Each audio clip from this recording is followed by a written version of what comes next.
you guys, I was on a call and I had to get off the call first. And so that's why I was late, because I was on a call. But let me do one quick thing with this link. I just need to get this. But look, I'm gonna show y'all something too. Did I really? Hold on. And let me see if I can find the Facebook thing that somebody sent me, because listen, we got this helps right here. Hold on for a second, because I gotta find something. There was a link that somebody sent me to something where I want to show you guys exactly what I'm talking about. It's exactly what I'm talking about.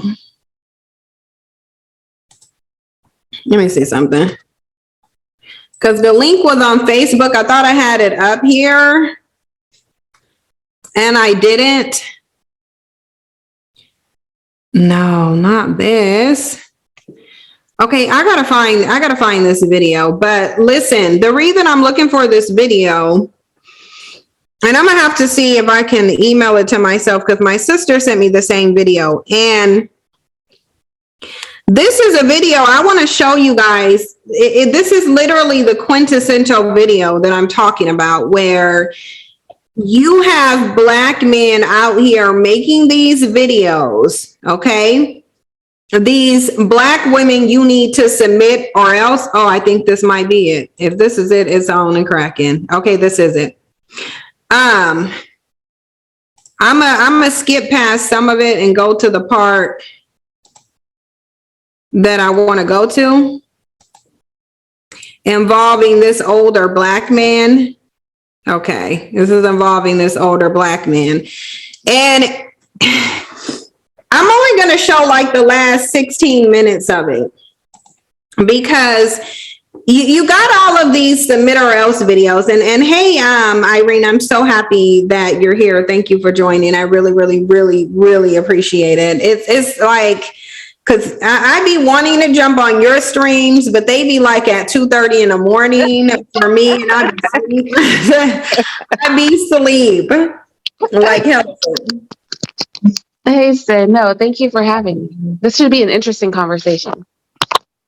Yeah, but so when I did, I talked a little bit about it in the video that I have up now, where you have yet another Black women submit to me or else video. Where, and let me let you hear it, Irene. Let me actually let you hear this video.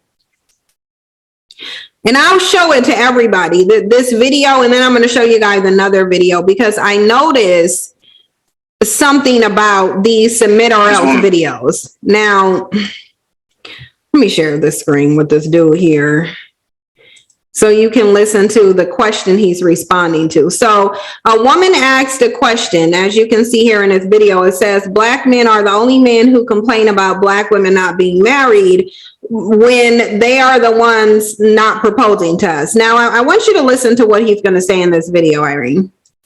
This woman foolishly says Black men are the only men who complain about Black women not being married when they're the ones not proposing marriage to us. Well, first off, I have to say nobody's complaining. Second of all, how many marriage proposals do you expect a group of women who have consistently proven themselves to be intolerable, insufferable, combative, masculine, unsubmissive, stubborn, know-it-alls, who create drama and conflict just for the sake of creating drama and conflict? How many marriage proposals do you expect them to get? Let's take it a step further. The ones who are actually married. We have the highest rate of divorce, and Black women initiate 80% of those divorces. We also see Black men propose to Black women, and Black women turn them down.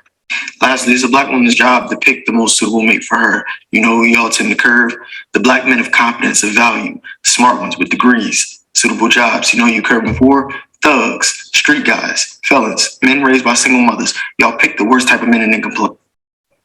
I want you to notice something here where he described, listen to how he described the good men, the so-called good men in the community. Because I think that's really important, what Black people relate man. Pops, you know you curve them for? Listen. The Black men of competence, of value, smart ones with degrees, suitable. You know you curve them for? thugs, street. So he described the black men who have value as black men who, he said, smart, have degrees, and suitable jobs. That's the making of a good black man to him. Nothing about the character, nothing about him being faithful, monogamous, a man who's not going to put hands and feet on you or send you to meet their maker while the kids are in the car. Nothing about being trustworthy or honest. The way that they say that a good black man can be calculated, and a lot of black women do too, is by saying that he's smart, which I don't know what he's measuring an intellect by, but whatever, he said smart. I guess maybe he's measuring it by a degree. So I guess in theory, he's saying that if he has a degree, then he must be smart. So these men who have good jobs, I don't know what a good job is if you're not generating any generational wealth. I mean, you don't have a career, you're not an entrepreneur, you just have a job. That means you're working for somebody else. And I'm not, demeaning people who are working for someone else. I'm just saying his version of a good man is interesting. He literally just summed it up to a job and a degree. This is what he said. But then there's another video, because I want to show you the contradiction. There's another video, and it's a huge contradiction, because in one breath he's saying they're overlooking these guys who have, they're overlooking these men. But then in this video, while he's saying they're choosing wrong, then he goes on and say the expectations are too high. He does this in multiple videos that he does. On here, unrealistic expectations, unreasonable standards. So in the other one, mind you, these are the top two. These are unrealistic expectations and unreasonable standards, meaning she has too many standards and expectations. Those are taking the cake over too combative, no accountability, ignorant of male desires, perceived submission as negative. So the two top ones that he feels are the issue among these women is that they have too much expectation, but then he's saying that they're overlooking the good guys. Well, how are these Pookies and Ray Rays getting past her unreasonable and unrealistic expectations? I would like to know that, but here, let me play this video. 7 reasons 50% of today's modern women are single. Unrealistic expectations. Believing relationships should be perfect. Expecting men to behave like women, and believing in concepts such as soulmates to one and unconditional love. Unreasonable standards. Refusing to date men who fall within the average distribution on the distribution curve, while solely desiring men who are. Now look, he said she refuses to accept the average man who falls on the average distribution curve. So again, if she's picking the wrong men, how can she do that when she's not even willing to accept the average man? She has too many expectations. She has very high standards. That's not in alignment with you picking the wrong men, because the Pookies and Ray Rays automatically wouldn't be able to get past her unrealistic standards. And just based on the fact that he's average, she can go accept him anyway. Well, I think it's interesting that these are the top two things on his list, because if you noticed in the other video, and I'm not being petty, I'm bringing it up because he's bringing it up.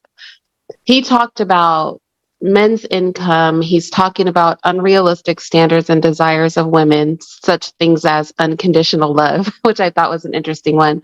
But then he's sitting in a vehicle where the ceiling is literally like falling down, like the fabric of the ceiling's falling down. So clearly he doesn't even meet the standard that he self-imposed as to what a man of value is in his mind. And I think that's really probably why he's making these videos. Ironically enough, he's not meeting the standard that he set forth. So yes, high standards will be a problem for him if a woman gets in your car and she doesn't like the fact that the fabric from your ceiling is about to hit her in the head. So she gets out the car. I might feel some kind of way and make a bunch of weird videos too. Right. Because look, he says, believe their value lies in their income and educational attainment. Well, black men are not providers, by and large. They're not providers. So why wouldn't she believe that there's some value in her income and educational attainment when you have no money? I mean, it's like, just like you said with the car, And I wasn't necessarily even looking at his car, but I'm glad you pointed it out. But he is. You can tell by this. Like new cars, first of all, look, new cars don't have this loose fabric anyway. Yeah, we all know that. New cars don't have loose fabric up here at the top of them. They don't. So the fact of the matter is that he is in a low rate car. And maybe because he's probably paying off that student loan debt if he actually has a psychology degree. And I know what that student loan debt will look like because I actually have a college degree. And now I'm over here staring down, having to pay this back in January, these loans back. I have to pay my student loans back. So the thing of it is that there's a huge contradictory narrative between what Black men say that they want, the women who are desirable, who they're putting their message out to. And so, look, this is what Black men want Black women to do. Black men want Black women to settle for a lesser man, but he's not willing to settle for a lesser woman. He's not. Black men won't be with women that they're not attracted to. They don't send messages to their fellow Black men and say, well, maybe you should stop thinking about that woman with the big booty and the tight clothes on with her cleavage out. Maybe you should go get a woman who look like this, who's ready to submit to you. Let me share the screen with you guys. Where is her husband? Why her DMs should be on fire. Her DMs should be on fire. Why aren't Black men marrying these women who are advertising submission? Like she's literally saying in here, when your man has company, you're supposed to take your ass in the other room. So she's very much women beneath men. I'll submit to you. You're the king. She called herself the Black man's keeper. So I don't know why Black men are not chasing after these women who are ready to submit. They're ready to share you and they'll be in polygamous relationships. They're telling you, you king, you ain't got to have no kingdom or no resources. She ain't bragging about her income or her degree. I don't even know if she has one. She's telling me that her profession is the Black man's keeper. Why aren't Black men marrying these women? There are more Black male worshiping Black women in the community who are ready to submit and share you and take whatever you got. There's more of these women than the reverse. Like a Black man came up and said to me, well, most Black women don't share your mindset. There's only 1%. So that means 99% of the Black women are ready to submit to you. Why aren't you marrying them? Why aren't Black men marrying these women? I want to know. I'm sure there's some Black men in the comment section. Why aren't y'all marrying these Black male worshiping women that want to submit to you? Why are you not doing it? Why does she be single? It makes no sense. You're sitting here saying that you as a Black man, your whole thing is you want this submissive, cooperative woman. But let me tell you, the reason they don't want that woman is because, number one, she's probably out of their age range. And number two, because she's not really attractive to Black men's standards. That's why. They wouldn't go for a woman that looks like that because she's not on their level of attractiveness. They want those women who are weaved up. They want those non-submissive women. They want those women who are out there being a boss, getting degrees and jobs and businesses. Those are the Black women that they want. And we know that you want these Black women because if you didn't want these Black women, like you wouldn't be, like if you wouldn't be making these shaming videos, these submit to me or else your degree and income don't matter. See, what they're trying to do is they're trying to take the desirable Black women that they can't get, that don't want them. They're trying to take you down a peg. That's what they're trying to do. They don't want the Black male worshiping women. They don't want them.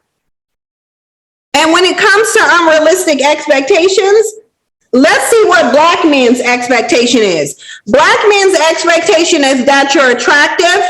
You keep your hair and nails done naturally. You got to look like you're biracial even when you're not. You have to carry the phenotype of a biracial woman who has a white mother. This is what they want. They want you to be Black. but look like a biracial woman with a white mother. They want you to work full time, go 50-50 with them, stroke their ego, submit to them, keep yourself in shape, don't gain no weight, have a baby, take care of the baby. He don't want to deal with the baby at all. And if he wants you to abort the baby, you got to abort the baby too, because we know these dudes don't like no kids. So they're the ones who are unrealistic. Oh, and you got to be 26 and you got to be genuine too. You got to be 26, not after their money, and love them for who they are. You got to ignore all of your other options. Even though he has nothing to offer you, he ain't gonna get married. Even if he do get married, he wants you to sign a prenup so you don't have to take, you ain't getting nothing from him. Because they're all running around trying to protect money that they don't even have. So these are the unrealistic expectation of Black men. Hey, Queen, I want to welcome you, and I'm glad you're here before we watch this.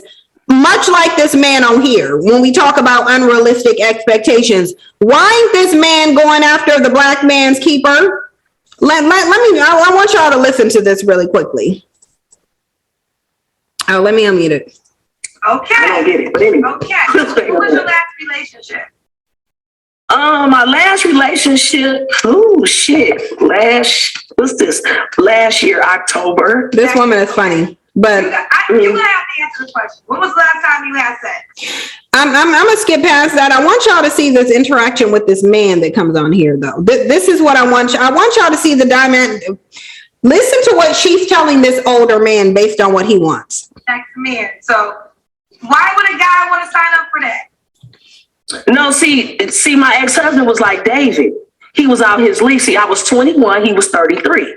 He was looking for a hustler. He wasn't looking for no wife. I couldn't cook or nothing. I was only good to one thing. Like he said, wow, that's all he got. So He didn't get a wife. He got some wet ass pussy because that's what he wanted. So Dave was on our show. Hold on. So Dave was on our show before her. He's 48. He wants somebody potentially 26. 26 to 38.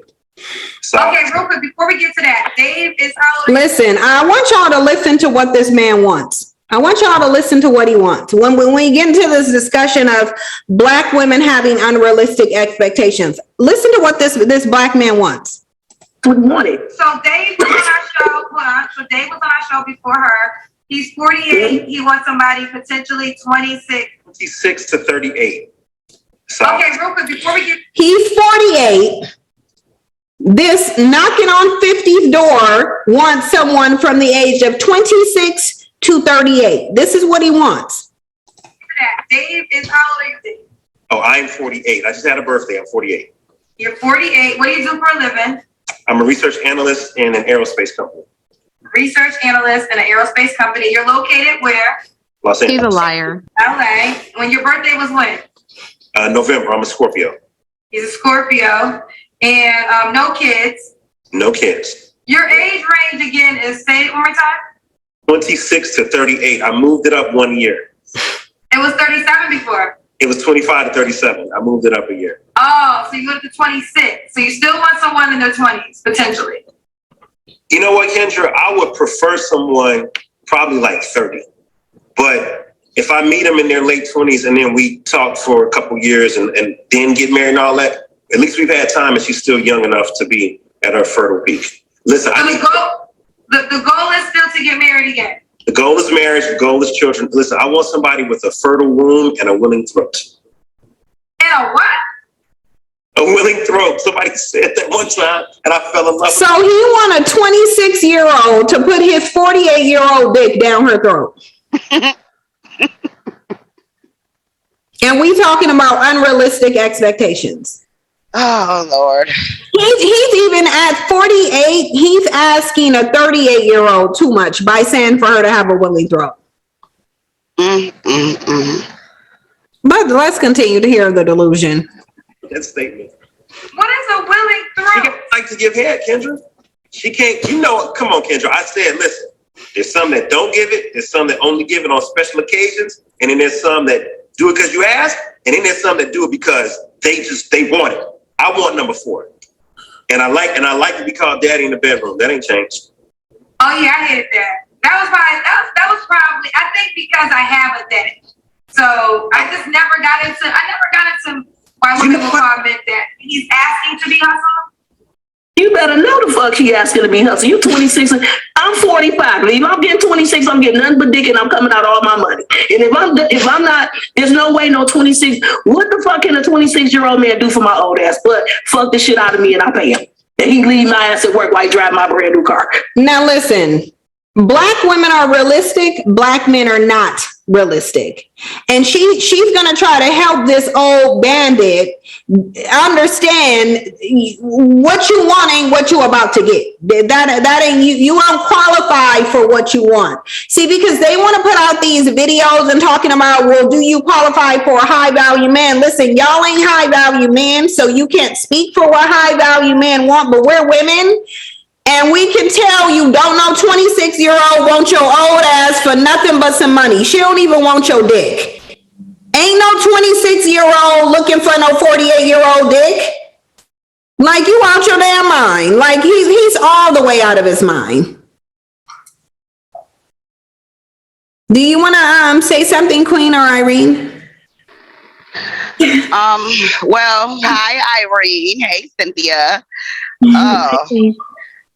Girl, listen, it's to the point now where these videos don't even surprise me anymore.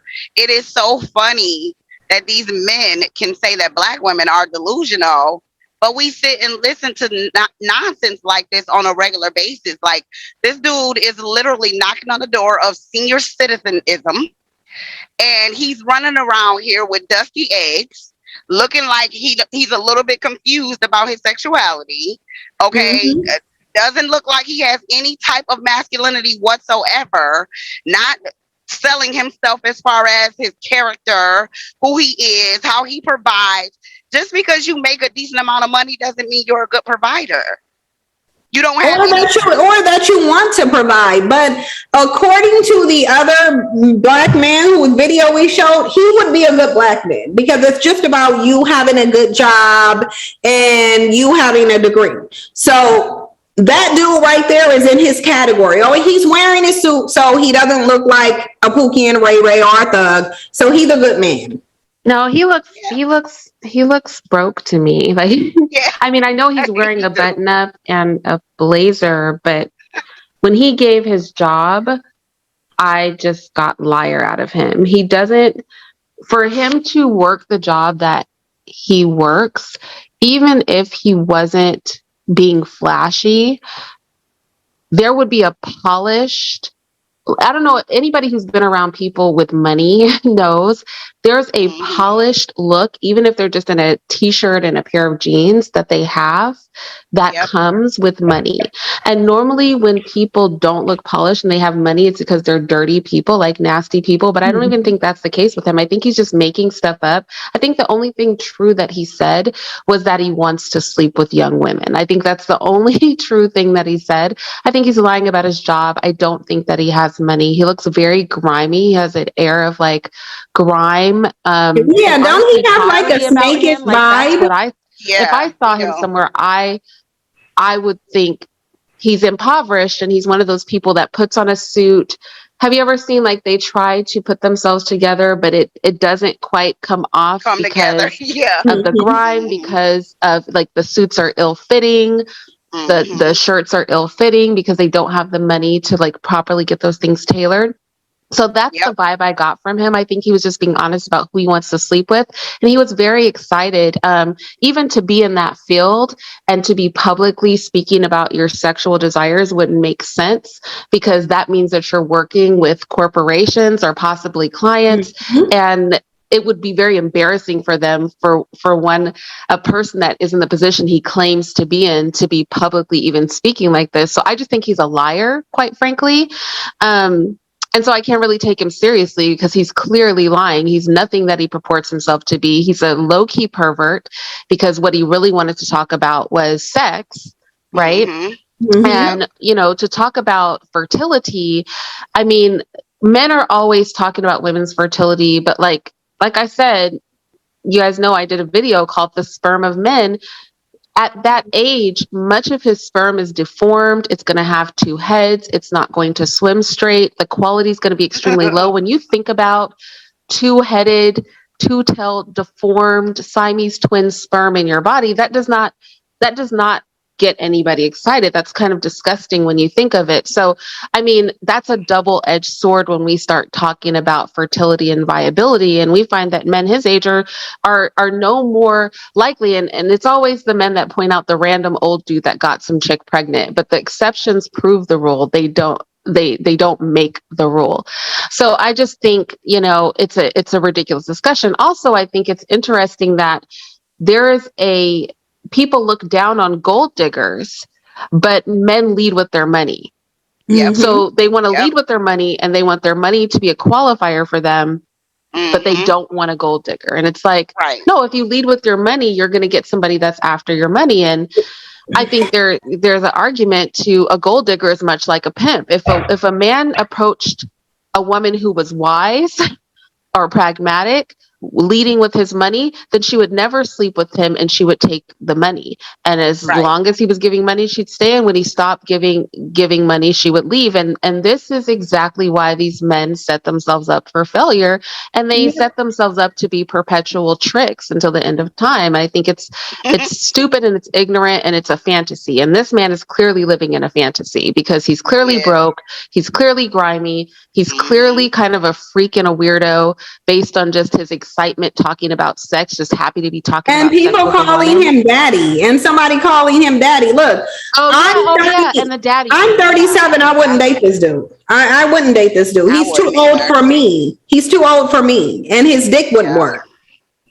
And here's the thing too, like most men, when they're in a professional field, I mean anybody really for that matter, when you're in a certain profession, a lot of times you try to attract people in that profession because they understand the profession. They understand you working too much. They understand you not having time all the time. Like with me being a trucker, it would be understandable for me to date another trucker. Like, hey, we can't see each other all the time. We're always on the road. We can vibe just off that alone. Like, you don't go online talking about you want somebody to call your old ass daddy, and you ain't even got no children. You're right. No. And then they'll call you daddy. How about that? So that's how you know it's a pedophilic kink. It's a pedo kink, is what it is.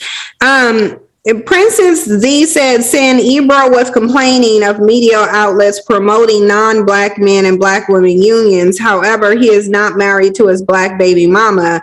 Tina Sheed had the nerve to talk about a non-black man proposing to a black cheerleader at a basketball game.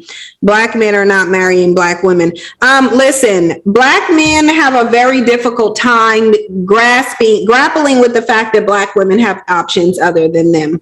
They have a very difficult time with this. And so what you're essentially seeing, although Ebro is not black, he's biracial to my knowledge. But he's still a black derivative, whatever. Black men refer to him as black, but they have a very difficult time dealing with black women's options, especially when it involves a white man. The very difficult time. And any smart black woman, if she does the research, she wouldn't marry a black man anyway. I think, Queen, you brought up a good point too, which is, and so one of your super chats was the amount that research analysts work, but he claims he works in aerospace research analytics. And I agree with your super chatter that at 50, he should be breaking that 6-figure threshold, because hopefully he would have been in his field for a while. But I just think he's lying about all that, honestly. But Queen brought up a very good point, which is he shouldn't have problems getting women because of his positioning and at his age, with consideration that he should have been doing this a long time, he should be in circles where he meets women that he should have access to. He shouldn't be, as old as he is, still trying to figure out how to get a 26-year-old. He could have done that already if he was anything that he purports himself to be, but he's a liar. And a lot of these men are delusional and lying. Oh, but look at the rest of his delusional, because he's very delusional. And even when she tries to get him to see reality, he goes into the typical black male gaslighting. It's just weird. Anyway, tell me something that I don't fucking already know. If he don't know a 26-year-old bitch about to work his old ass, You in the grave, nigga. You need an old bitch that can have a baby and quit playing with yourself. Because you're going to be forever be looking. Because if you look your old ass at my young ass daughter, I'm going to be like, get your old ass the fuck out of here with your controlling, perverted, wanting to be somebody's daddy and not somebody's husband ass. He needs to get his shit together. So my ex-husband got what the fuck he had coming. He wanted that young ass, he had to pay for it. And he's still paying to this day. Oh, did I pause it? Okay. So, Real talk, shit. but now, did you understand his explanation? Because he wanted to have a child, so that's why he was there. If you 48, you ain't the women, there's something wrong with you, because the way you say you slinging dick, you should have been had a baby. Really? Yeah, and a woman. No, You he. ain't the old pussy as you said. No, I want to know why he's not at 48. Why isn't he already married? Like, why do we just have 50-year-old black men running around unmarried and that's just okay? You know what it is, Cynthia? A lot of them in their youth, they run around treating women like crap, having multiple partners, sleeping with men and doing all other types of degenerate things. And then when they get old, they're sitting back begging for a young woman to come and be attracted to them. And this is their karma. You should have sat your behind down somewhere when you were young and did what was right by the woman that he probably ran into several women that would have been a great, perfect match for him. And he watched them thrive. He watched them go on and get married and have children and have family.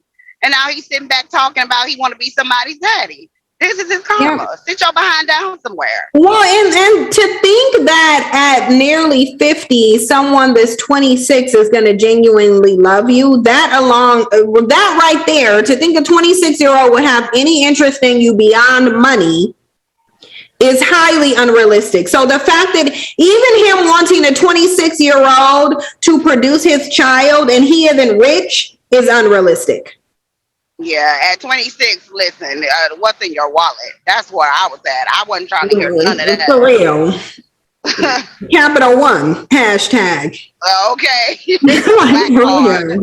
Okay. For real. And you need to have one of their high cards for high income people, and we know what they are. Yes, we Something do. wrong with your dick, and soon that bitch gonna be dead. So why would you fuck with somebody 26 and you only got a few years left on your dick? That makes no sense. Dicks expire, pussy don't. Yeah, really. So we can let him have that. Go get that $26. She gonna kill your dumb ass. You don't have to be left looking stupid. He look with Anna Nicole gonna be in a motherfucking wheelchair, letting her just play with his dead dick and get paid later. That's how they go. Dumb Wait ass. a minute. He's stupid to me. Like, did she just say she gonna be playing with his dead dick? I can't. Like, yeah. Really? No, but he does sound stupid. Like, he does. And which, by the way, she said she's a Leo, and so that's why she's giving it to him this rough and aggressive. I mean, he is stupid. He's dumb. Like, you're an idiot. But when she tells him how dumb he is, he basically pulls the, oh, whoa, you just one of those women that I don't want. This woman never literally expresses any interest in this man. Like, never. She never says that she's interested in him. He's just assuming that he's desirable to her, because that's the arrogance that takes place in a black male worshiping culture. Black men are. Go ahead. They're the worst gaslighters on the planet. Like, when you tell them the truth, like, I've had black men where I would tell them I'm not interested, and they'd be like, oh, yes, you are. Oh, she liked me. Like, no, if I'm telling you I don't want you, that means I don't want you. Like, what don't you understand about that? The woman is clearly telling him she's not interested in his old penis, and he over here trying to make it seem like it's her loss. Like, no, like she said, dick expired, pussy don't. Yeah, sure don't. And you can get some KY jelly if the moisture is going away, but what you gonna do? Tie a stick to your dick to try to keep it up? I don't think so. Like, nigga, you about to get worked. Y'all get that 26 if you want to. He need a good 38 and above. Okay. He too old for anything less. So bringing it back to you. When you got married, how long was your husband? 33. And he was a fine ass 33. How old was you? 21. I was too young for that old ass man. So that's why you said he deserved to be worse. What the fuck? What you thought he was looking for? He couldn't have been looking for love, not from a 21-year-old. Yeah, not from the streets. Mm-mm. He was looking to pay, nigga. Stop playing. But let's just be real. How likely is it? Like, because see, these men are thinking about what they want. Mind you, he should be out there in Miss I'm the Black Man's Keeper's DM. That's whose DMs he should be in, not looking for no 26-year-old. But the thing is, like, they're thinking about what they want, but they're not going into the mind of a 26-year-old woman who has the world of options. She got the world of options. She's 26. So if she's skipping over men her age or in their early 30s and jump into a 48-year-old, you better believe that ain't about nothing but potentially how much money you can come about your pocket. Ain't no 26-year-old. Like, the fact that you would even think a 26-year-old has the capacity to love you genuinely at 48 or have anything in common with you is delusional beyond words.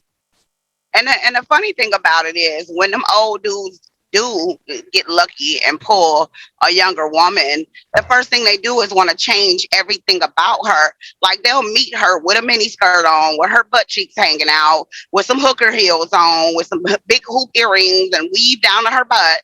And then they'll get her and then want her to change all of that. But it's like, dude, you met her like this, or you met her in the strip club. You met this girl living her 26-year-old life, and now you want to come in and uproot everything that she has going on so you can control her. These men, they're trying to control. That's why they want women younger than them. They want to control them. They do. As soon as those girls get smart enough and understand that that's what they're trying to do, a lot of them women leave them right where they at with they dry, dusty dinglings and keep it right on moving.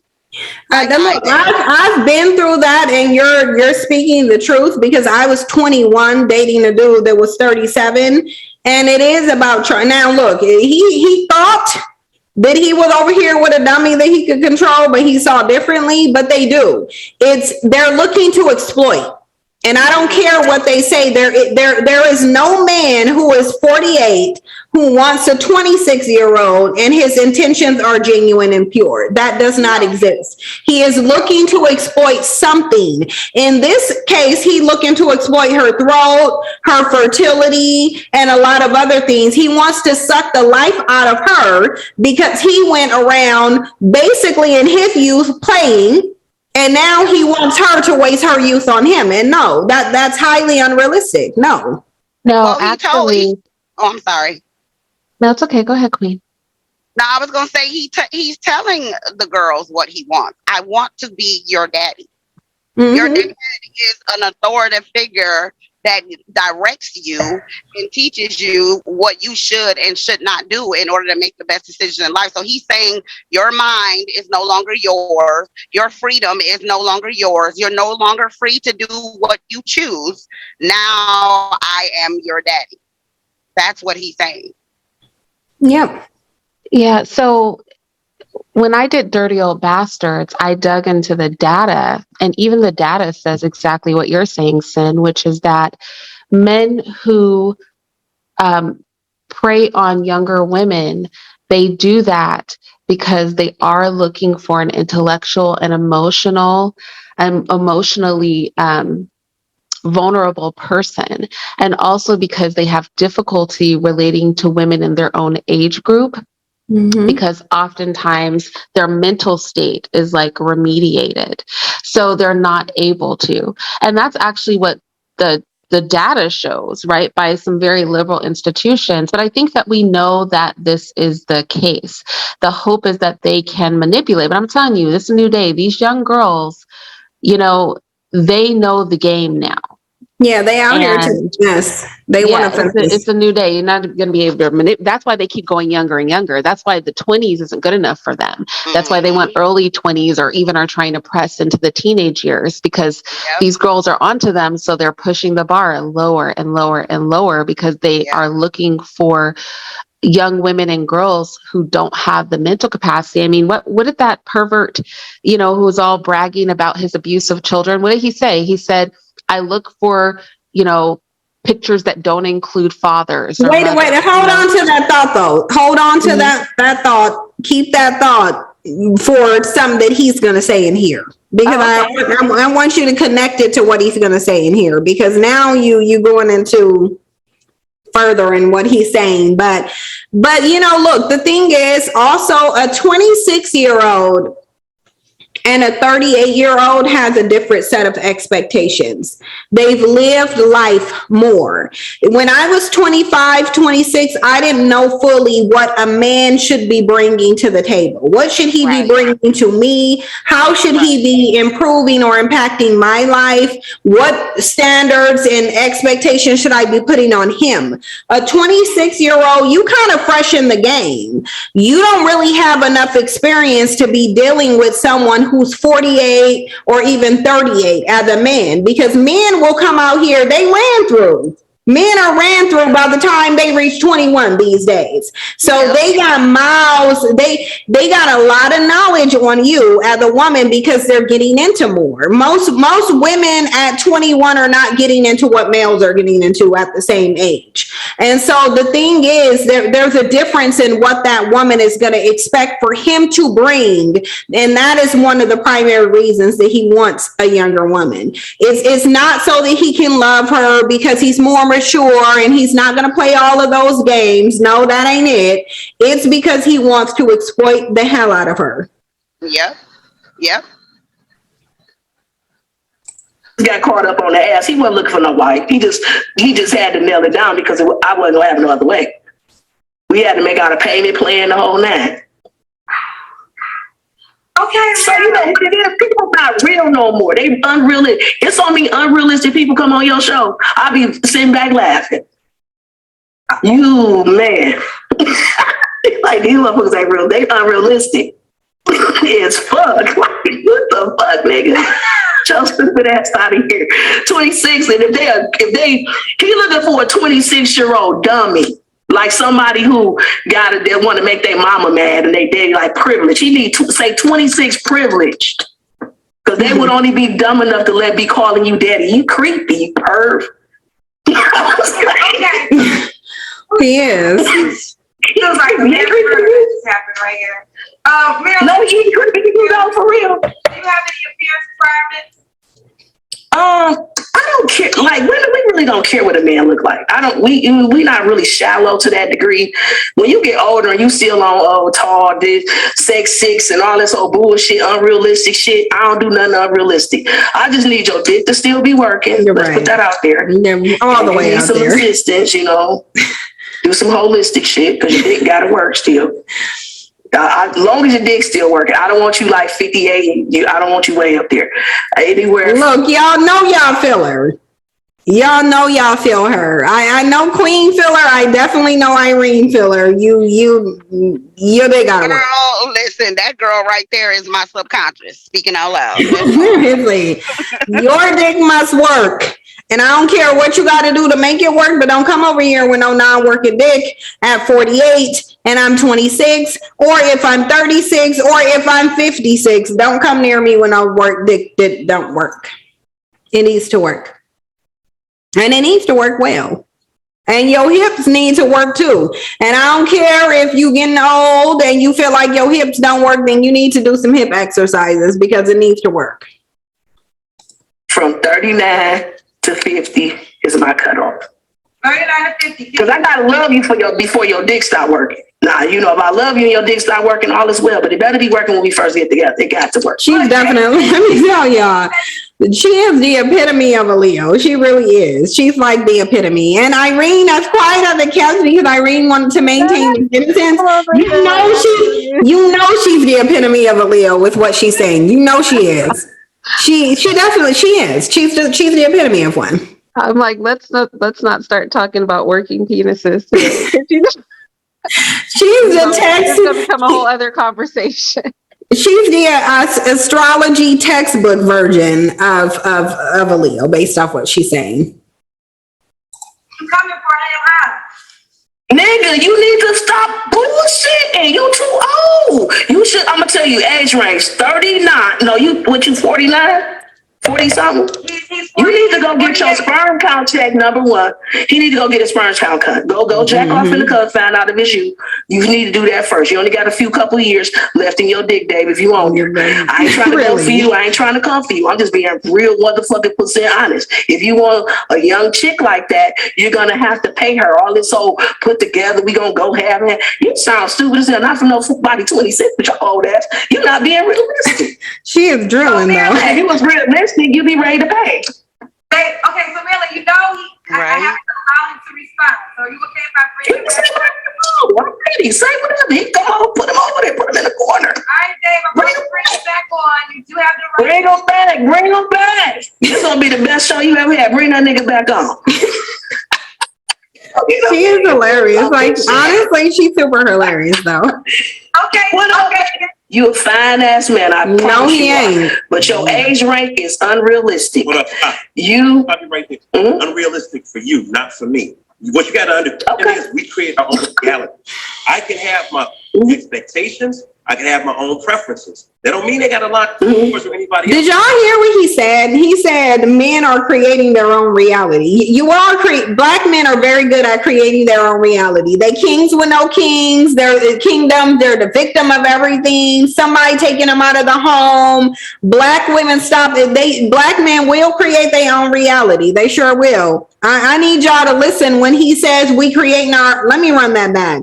When he says we creating our own reality, you really need to listen to that part.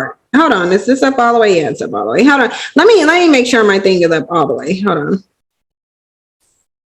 Oh yeah, all my stuff is up. So the video must be low. Okay, well, anyway. Okay.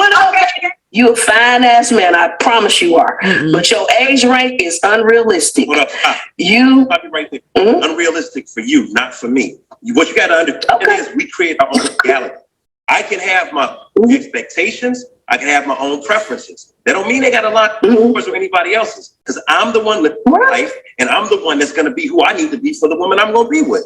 So if I believe God is going to bring me somebody young, fertile, with a willing throat, that's what I'm going to get.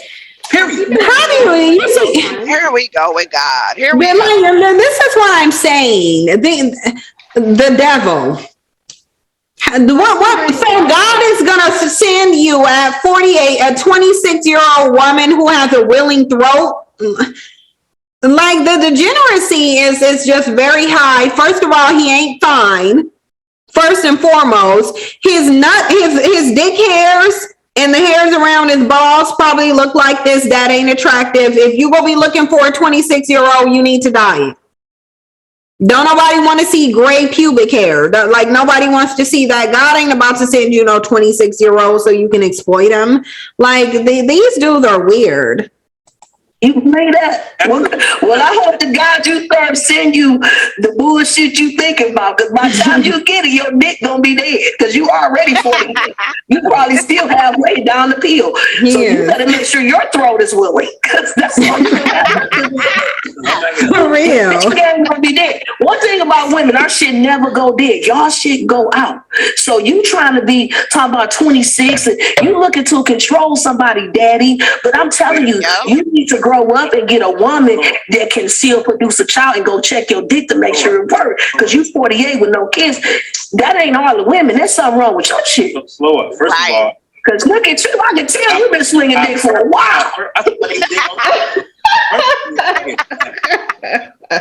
I really wish he wouldn't compliment Oh me. my gosh. This situation. I want her to not compliment him. He is not attractive. Like is it just me that who think he ain't cute? No, wait.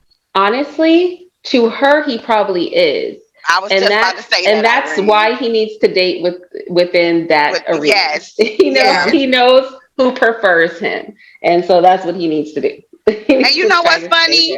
He probably looking for one of those girls with the 36, 24, 36, with all the body busting out, the booty busting out. And then a lot of times when those men attract women like that, they get mad when other men look at them. They get mad. And they get mad when she's cheating on him with somebody younger. And it's like, dude, you can't listen. You have to be realistic in your expectations. If you are not a 10, you can't be over here asking God to do something that is impossible. We have free will. A 10 is not gonna go for you, homie. You might be attractive to her, a 40-something-year-old woman, but the average 26-year-old girl ain't looking at him saying, "Ooh, he's desirable." She just not. I don't want to throw the age out there, like the age is why, because I'm of that age and I don't find him attractive, especially when he did had the close-up shots, and he looked. Well, Irene, you were. That's what I was about to say. I'm at the top end of the age range for him, and he wouldn't work. That I wouldn't get with him. I wouldn't. First, she's right. His dick expiration date is coming up. Just based on that alone, I wouldn't do with him. But y'all got to remember though, y'all talking about y'all selves like y'all ain't 10. Of course, a 10 is not gonna look at him like that. Now the other lady that's talking the shit is about a 6 or a 7, so that makes sense for her to think he attractive. His best bet would be with somebody like her. That's what I'm saying. He needs to be shooting for that. Yeah, he needs to shoot for somebody like her. Yeah, I agree. But I don't think he makes enough money for her, and really, I don't think she'll take him because his dick is about to expire. It is. If it's not already. And I think men don't understand that when you a hoe when you younger, you gonna pay for that when you older. Like around his age, he probably already having big issues. He's probably already having them. Yeah. Plus, if he's almost 50 and the way that he's talking, like this vile, disgusting way that he is talking, he's probably had a lot of like diseases and stuff. Wait, Letitia Mayo said I went out with him. Can you send me something to prove it, and I'll send you a link to come up on the panel? Yes, girl. We need to know the tea. Because we need the deets. We really do. We need the deets. So just email me. Listen, let me pin my email address. Email me something that proves it, and look, I'm gonna respond with a link. I promise you, I am. I love it. Yeah, because I wanna know, and I wanna know why you didn't continue to deal with him after too, because that dick probably wasn't hitting on nothing. But he gives me little dick vibes. Like he gives me short, fat dick vibes. That's what he gives me. Did he put on the glasses, or has he been wearing glasses this whole time? Because I'm pretty. He been wearing them the whole time, and y'all know how I feel about people who wearing glasses to hide their eyes. He's already a Scorpio, so he's a demon anyway. But the fact that he's hiding his eyes mean he's a demon, and he doesn't want you to know that he's a demon. He doesn't want Kendra G to look in his eyes and see that he's a predator. He doesn't want her to see that he's a predator. I mean, he's telling them no. Shit. I mean, he's pretty much saying it. I don't know how they not picking that up. Yep. Because ain't got much time. I want to be with someone that is a wife, not anything else. And no, anybody that I ever been with, I haven't found what I'm looking for. The person that I did like, she didn't like the age gap. So that's her daddy didn't like the age that was your old. I'm telling you, he probably was like that old ass. Listen to me, sweetheart. Ain't no person with two parents. You need somebody that's damaged. So you haven't, because if they got two parents, 26, you won't even get old to their ass. They parent will have a fucking heart attack. There's a lot of people who have been raising themselves, and they're not girls. Did you just hear what he said, Irene? What you're saying. That's what I'm talking about. He has the mentality that you said the studies confirm. He wants a woman who's not connected to her family. Yeah, no, and that's what the man who proclaimed himself to be a predator proudly, that's what he said too. He's like, I stalk their social media. I see if I see pictures of them with their father, their mother. They're looking for people that can be manipulated because they don't have a support system. They don't have any guidance. They don't have any protection. A predator. That's a predator. Mm-hmm. You know what? Pimps do that. My uncles and them used to pimp back in the day. And they said that's what they used to look for, broken women who didn't have family support. Yep. And because if he was an upstanding man, he wouldn't have said that. He wouldn't have said that. But see, her parents will be able to sniff out the predator in him, even if she's not able to. And they will be like, don't go for this dude. So he wants to go to the women who don't have a connection to their family so that he can manipulate them and exploit them. He literally didn't deny it when she said it. She was like, a girl with two parents, they will send you along their way. And his rebuttal was not, no, I'm looking for somebody that grew up in a healthy home. His rebuttal was, there's a lot of women out there who don't have anybody, who raise themselves. Like, that was pure evil. Like, who says that? Like, I'm looking to prey on a young woman with no support system, because that's why I'm saying, that's why I think on some level, Black men alienating their children is purposeful. So they'll have those females who are growing up without fathers, and then it's easier for them to prey on them because they did not have a father in their life. Because a father would check this. A real father, you ain't bringing this home to your daddy. Oh, listen, yo. Let me ask y'all. There's a movie with Samuel L. Jackson where he walked out on his daughter, a preference, a mixed girl. And why, when the girl got older, she turned into a prostitute, and he ended up sleeping with her and then never telling the girl that it was his daughter. I forget the name of it. It was on Netflix. He ended up sleeping with his own daughter and falling in love with her and had no clue that the girl was his daughter because he had been absent in her life for so long. He didn't even know. This is what I'm saying. They like this dynamic because they benefit from it. This dynamic in the level of sexual degeneracy that they subscribe to, it just does. Because the only women who would gravitate towards him are the ones who don't have a father there. Those are the only ones who would. They have been independent for X amount of years. Second of all, that's the only way you're gonna get them. They ready to have daddy in it. You didn't like the age that with your old. I'm telling you, I was like that old ass.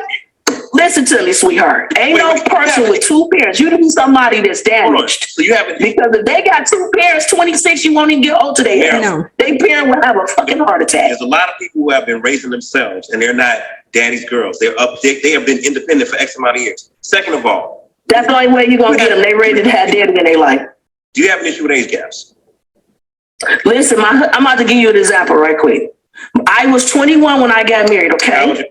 My husband was 33. All right, 12. He got what the fuck he paid for. I'm going to tell you just like that.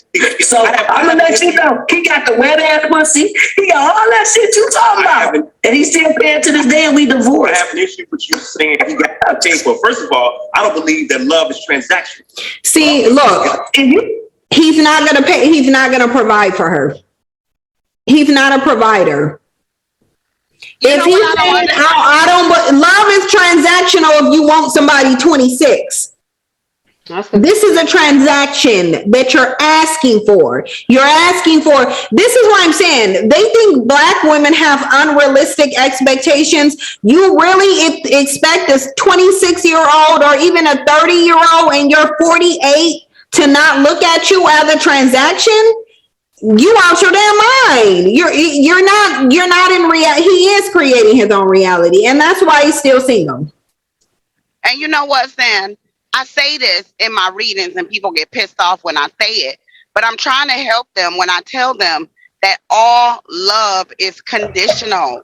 God's love is conditional. What do you think the damn commandments are for? If you follow my commandments, then you have this. If you don't, you're going to suffer. That is with any love, even your love for your children. When your children get a certain age, if they don't follow your rules, you kick them out your damn house. Like, people are crazy. This man sounds psychotic. Yep. It is. Like they are, he's delusional, but Black men are delusional. You're 26, and if I'm 26 and you 50 down there, it's transactional. Don't you believe anything else? People on planet Earth that think like you, it's transactional. I gotta get what I pay for, and there's other people that are 26, baby. You looking for a transaction?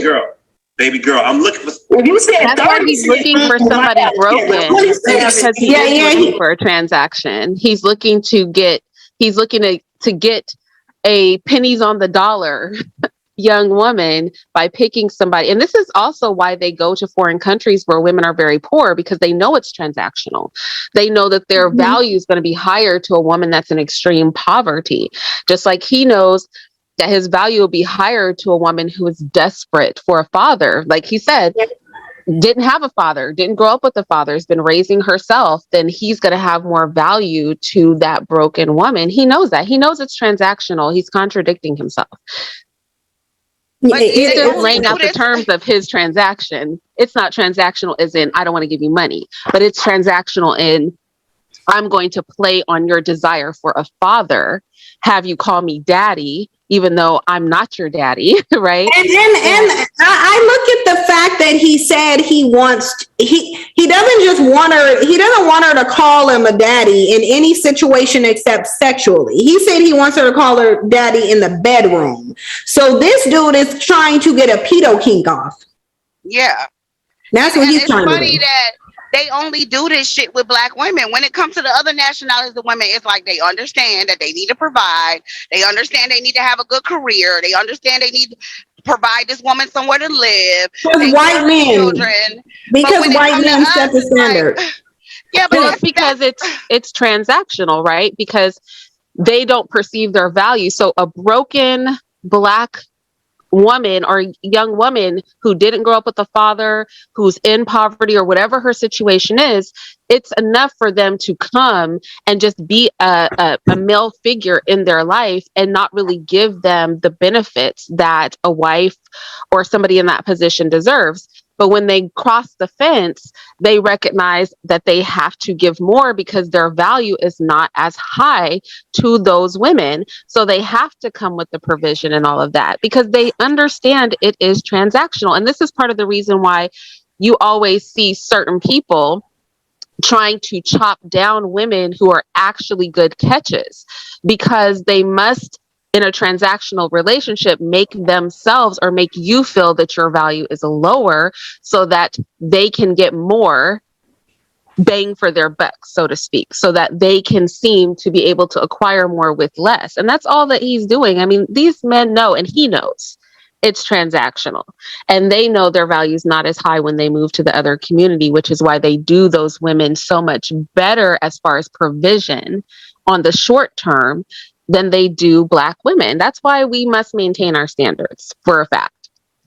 I hope the black women that are in this live are listening to this, because this man is pretty much telling you the pathology of 90% of the black male population. This is sick.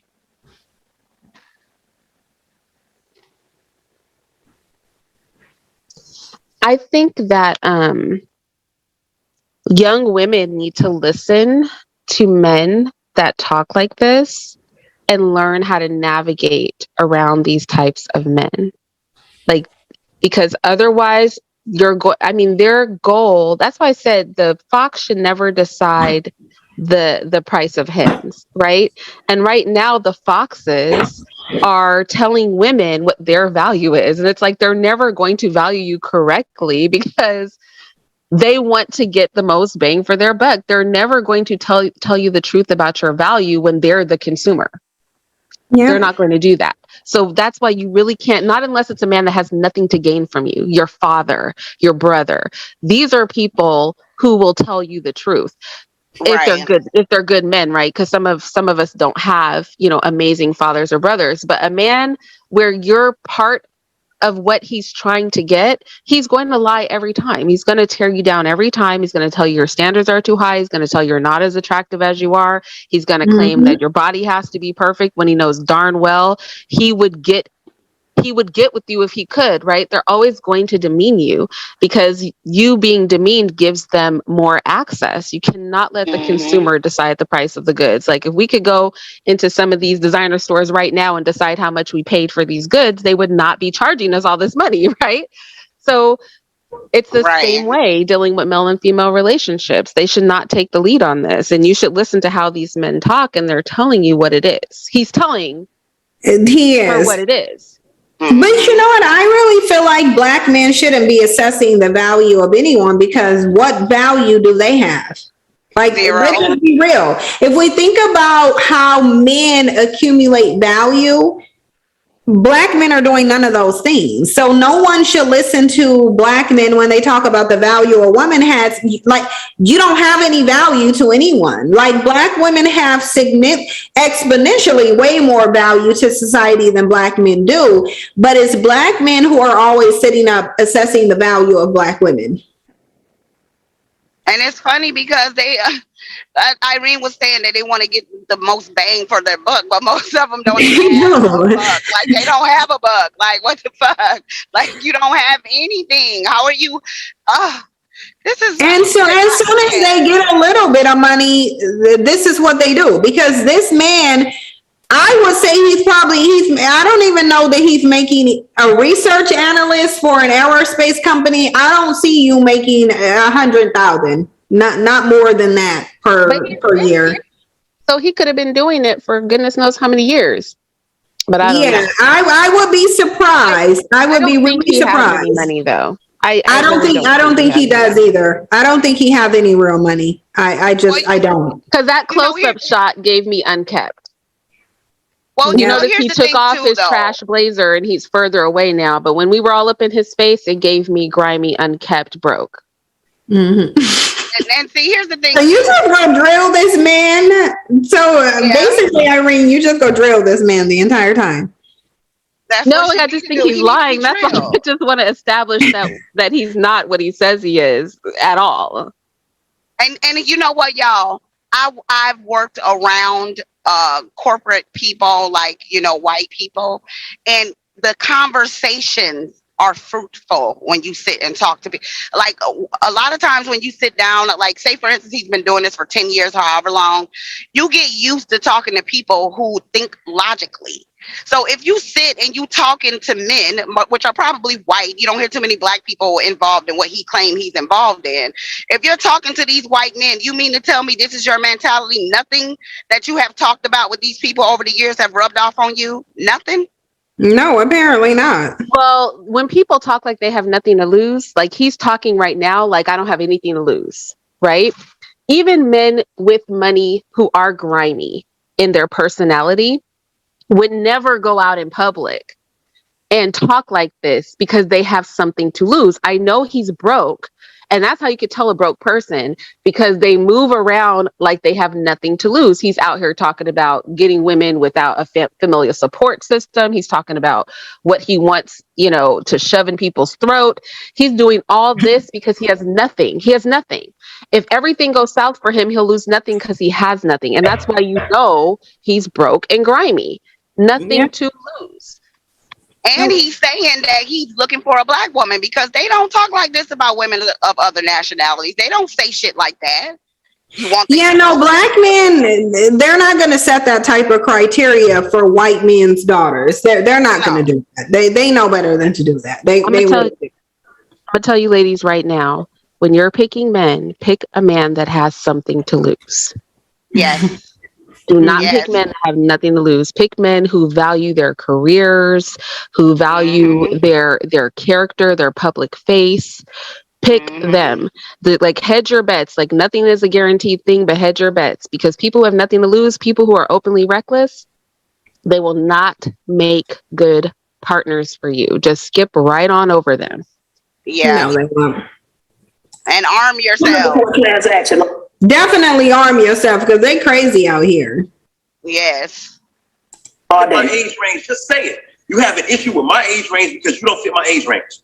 I've been through this before. Baby, I don't like your old ass. Do you see this? Whenever somebody presents some criticism, it's like, okay, so you're not really a predator. It's just that she's mad because she doesn't fit your age range. Like, it's like she doesn't. That's what I'm talking about. She's literally never expressed anything for him. Nothing. So you too old for me. Mama, I said nothing about you. I went about my life And people like Dave. I'm trying to help you out. You looking for love and a baby. I'm telling you, 26, that's a baby to your old pedophile ass.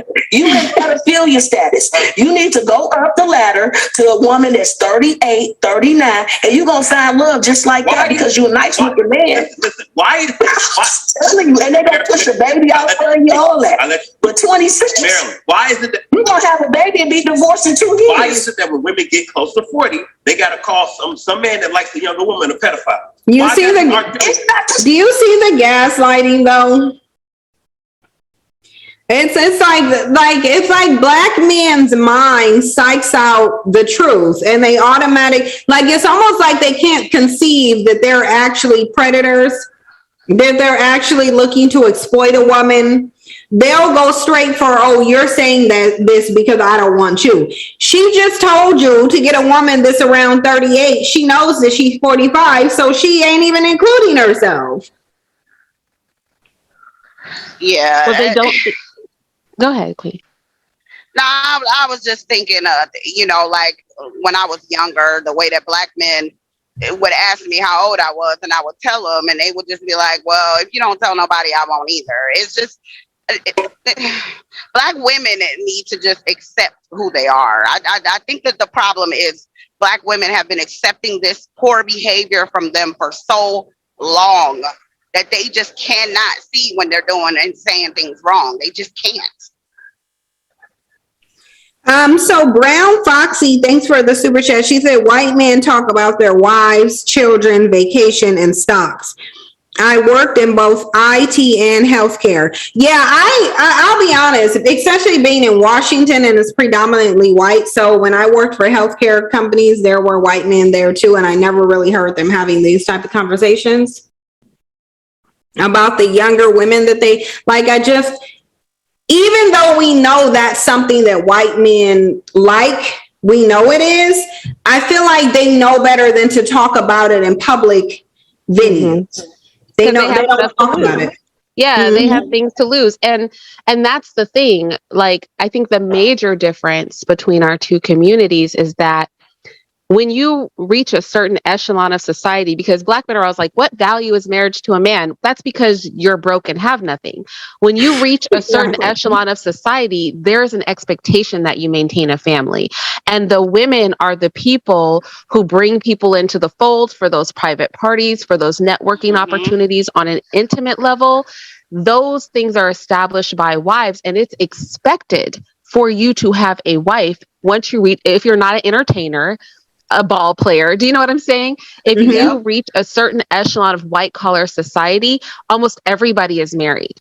Yes. And if they're not married, it's because they're widowed. And if they get divorced, they get married right again. Right. Yep. So they cycle through wives, not girlfriends, if they're doing any cycling. And although they do have dark proclivities, these are not proclivities that they will be openly talking about. That's why when Trump said, you could just grab them in the pussy. When he said that, it was salacious, not because he was lying, because we know there are gold diggers where you could really do anything to them if you are as rich as he is, but because that is not something they would ever let come public. Their public face is always very polished.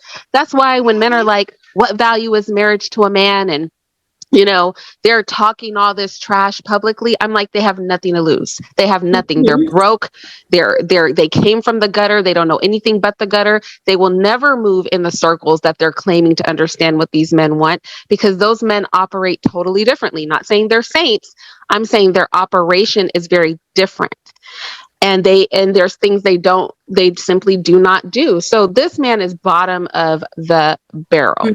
He's bottom of the barrel, and his conversation is letting us know he's got nothing. He's got nothing. He's not going to help your kids get into a position where they're going to be able to shake and move with people in society that are going to ensure that your offspring are going to have a better life than you had. He's going to stay in the gutter because nobody's going to accept him in any part of society other than the part that he came from, which is unfortunate.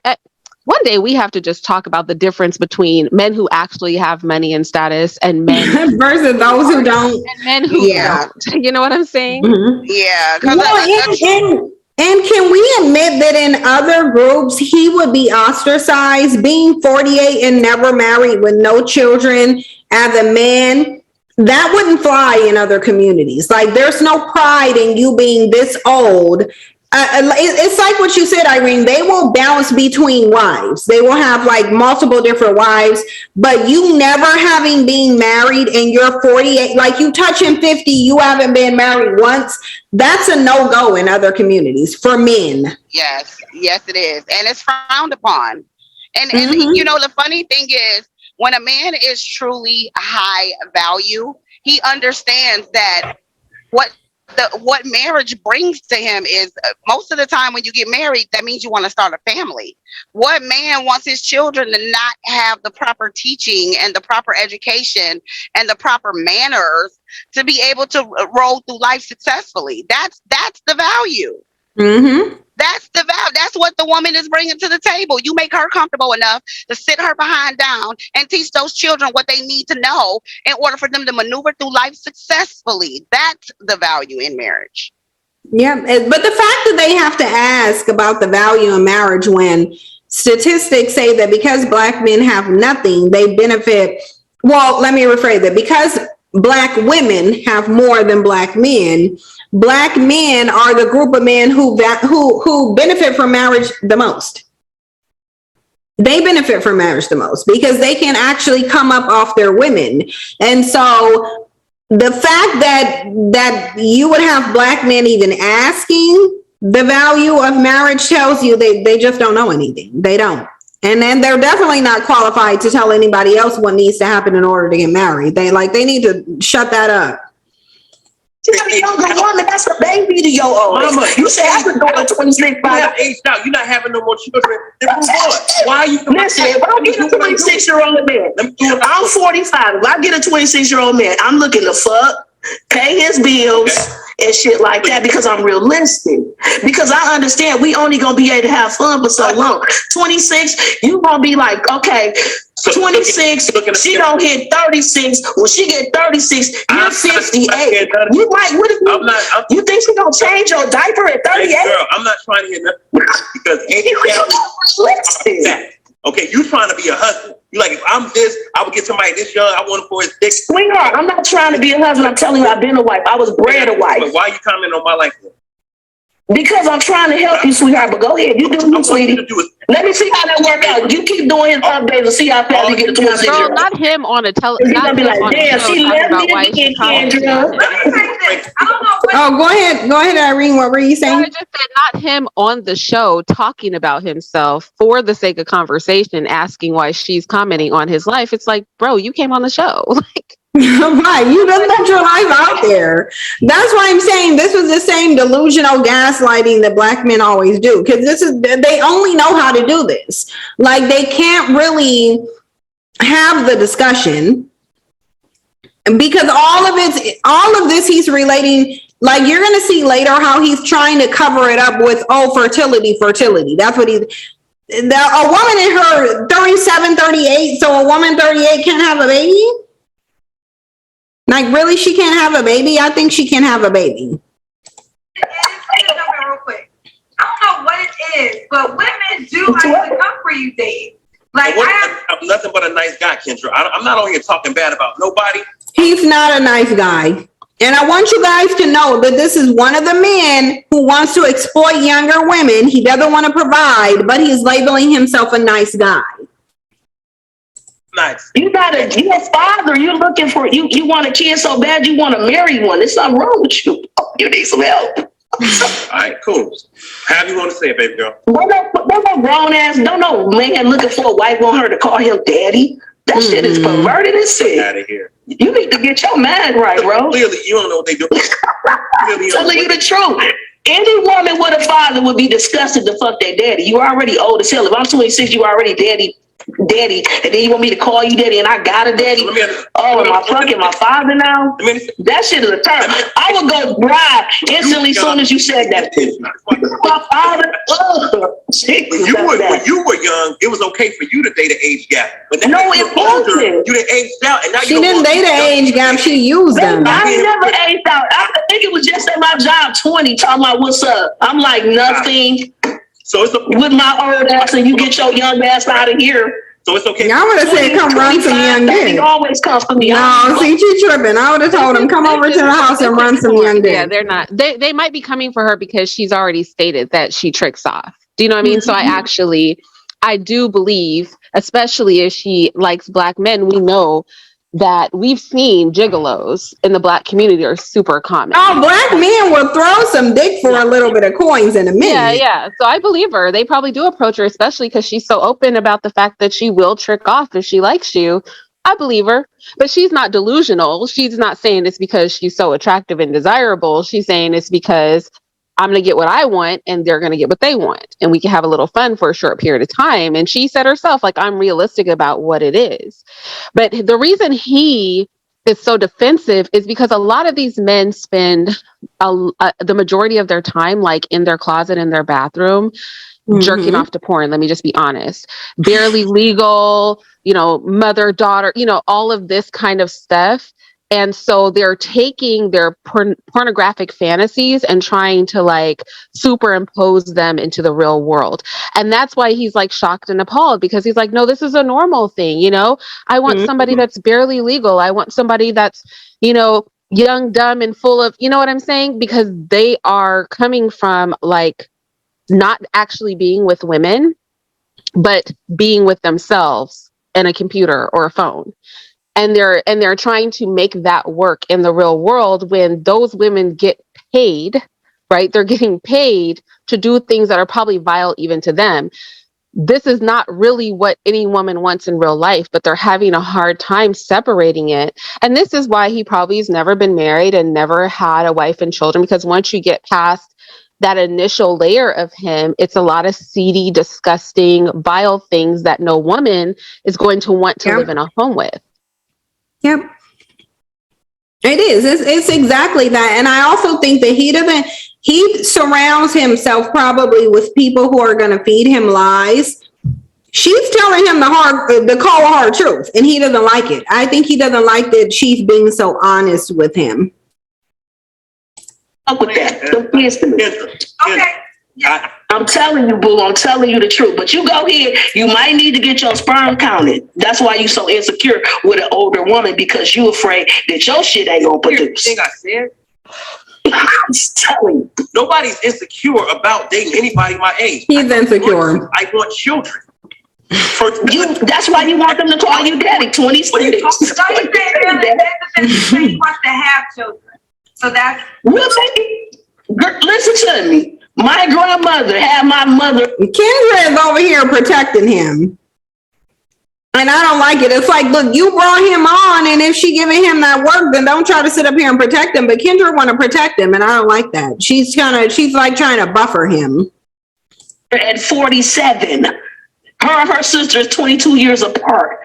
Your grandmother beat the system. God bless her. I'm not trying to play with that. So everybody just having babies in their 40s. What's they tell baby at 50 where her plan at? Janet Jackson. Mama, are you okay,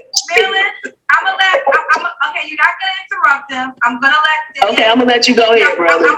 I'm gonna let Dave say any rebuttal. I'll let you say whatever you need to say. So Marilyn, don't interrupt him. Dave, before you go, is there anything that you want to say in response? If you have anything to say, she's not gonna interrupt you. Here's what I want to say in response. My preferences are my preferences. I want someone that I can have children with. I went through infertility issues with my ex-wife. I prefer to date someone younger than my ex-wife. My ex-wife is 46 right now, 47. I don't want to get nowhere near that. Didn't he say the last woman that he was with didn't like the age gap? So now he's changing it and saying, oh, my ex-wife had fertility issues. But you just said that the last woman you were with didn't like the age gap, meaning that you were a lot older than her. He's being disingenuous too, because, and you had a super chat to this effect. Although the viability of eggs is an issue with fertility, the sperm quality is an issue too. And an older woman who's fertile and a younger woman who are fertile are no more likely to get pregnant when the husband is above the age of 38. This is what literal studies show. Like I did a whole video on it called The Sperm of Man.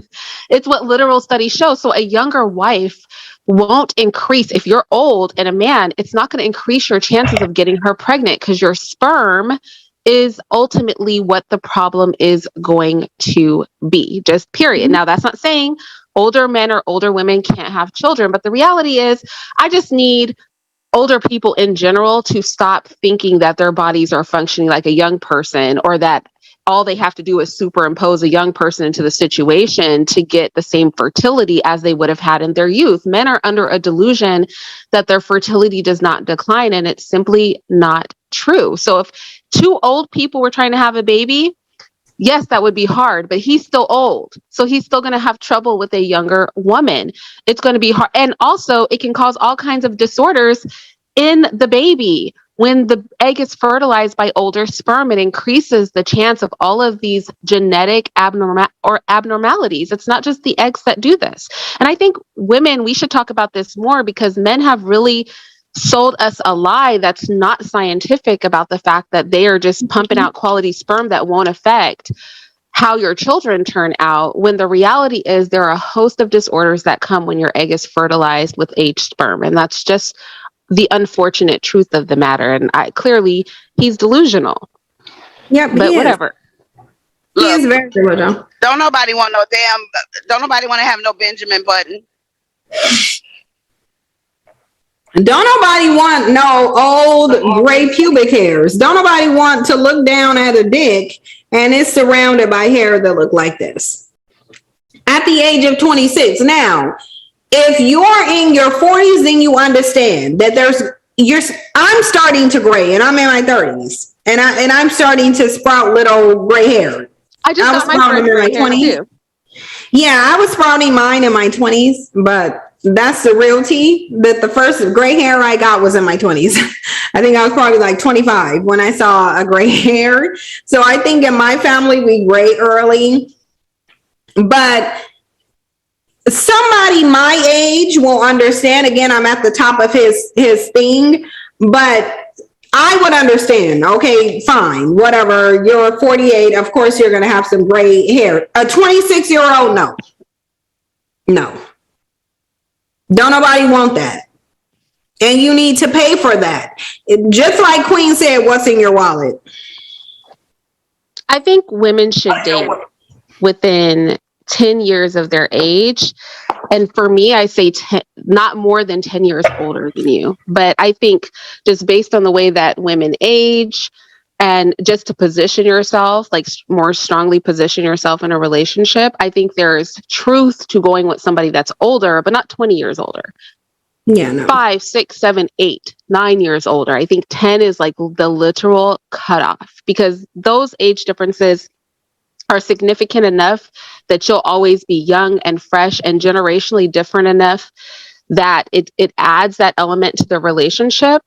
And that you won't age before him. Because sometimes when you get with people that are the same age as you, women do tend to age faster than men do. So you'll start to look older first. So I just think... Yeah, but a lot of women also don't really take care of themselves either. To try to make sure they don't. Like they're not getting the beauty treatments that they could. They're not using a moisturizer on a regular basis. Like small things that could help you, especially for Black women.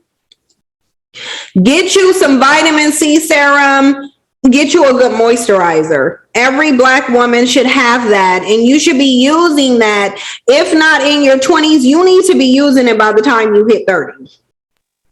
Start using it. Iman, she says that she lathers her face down because moisture is everything.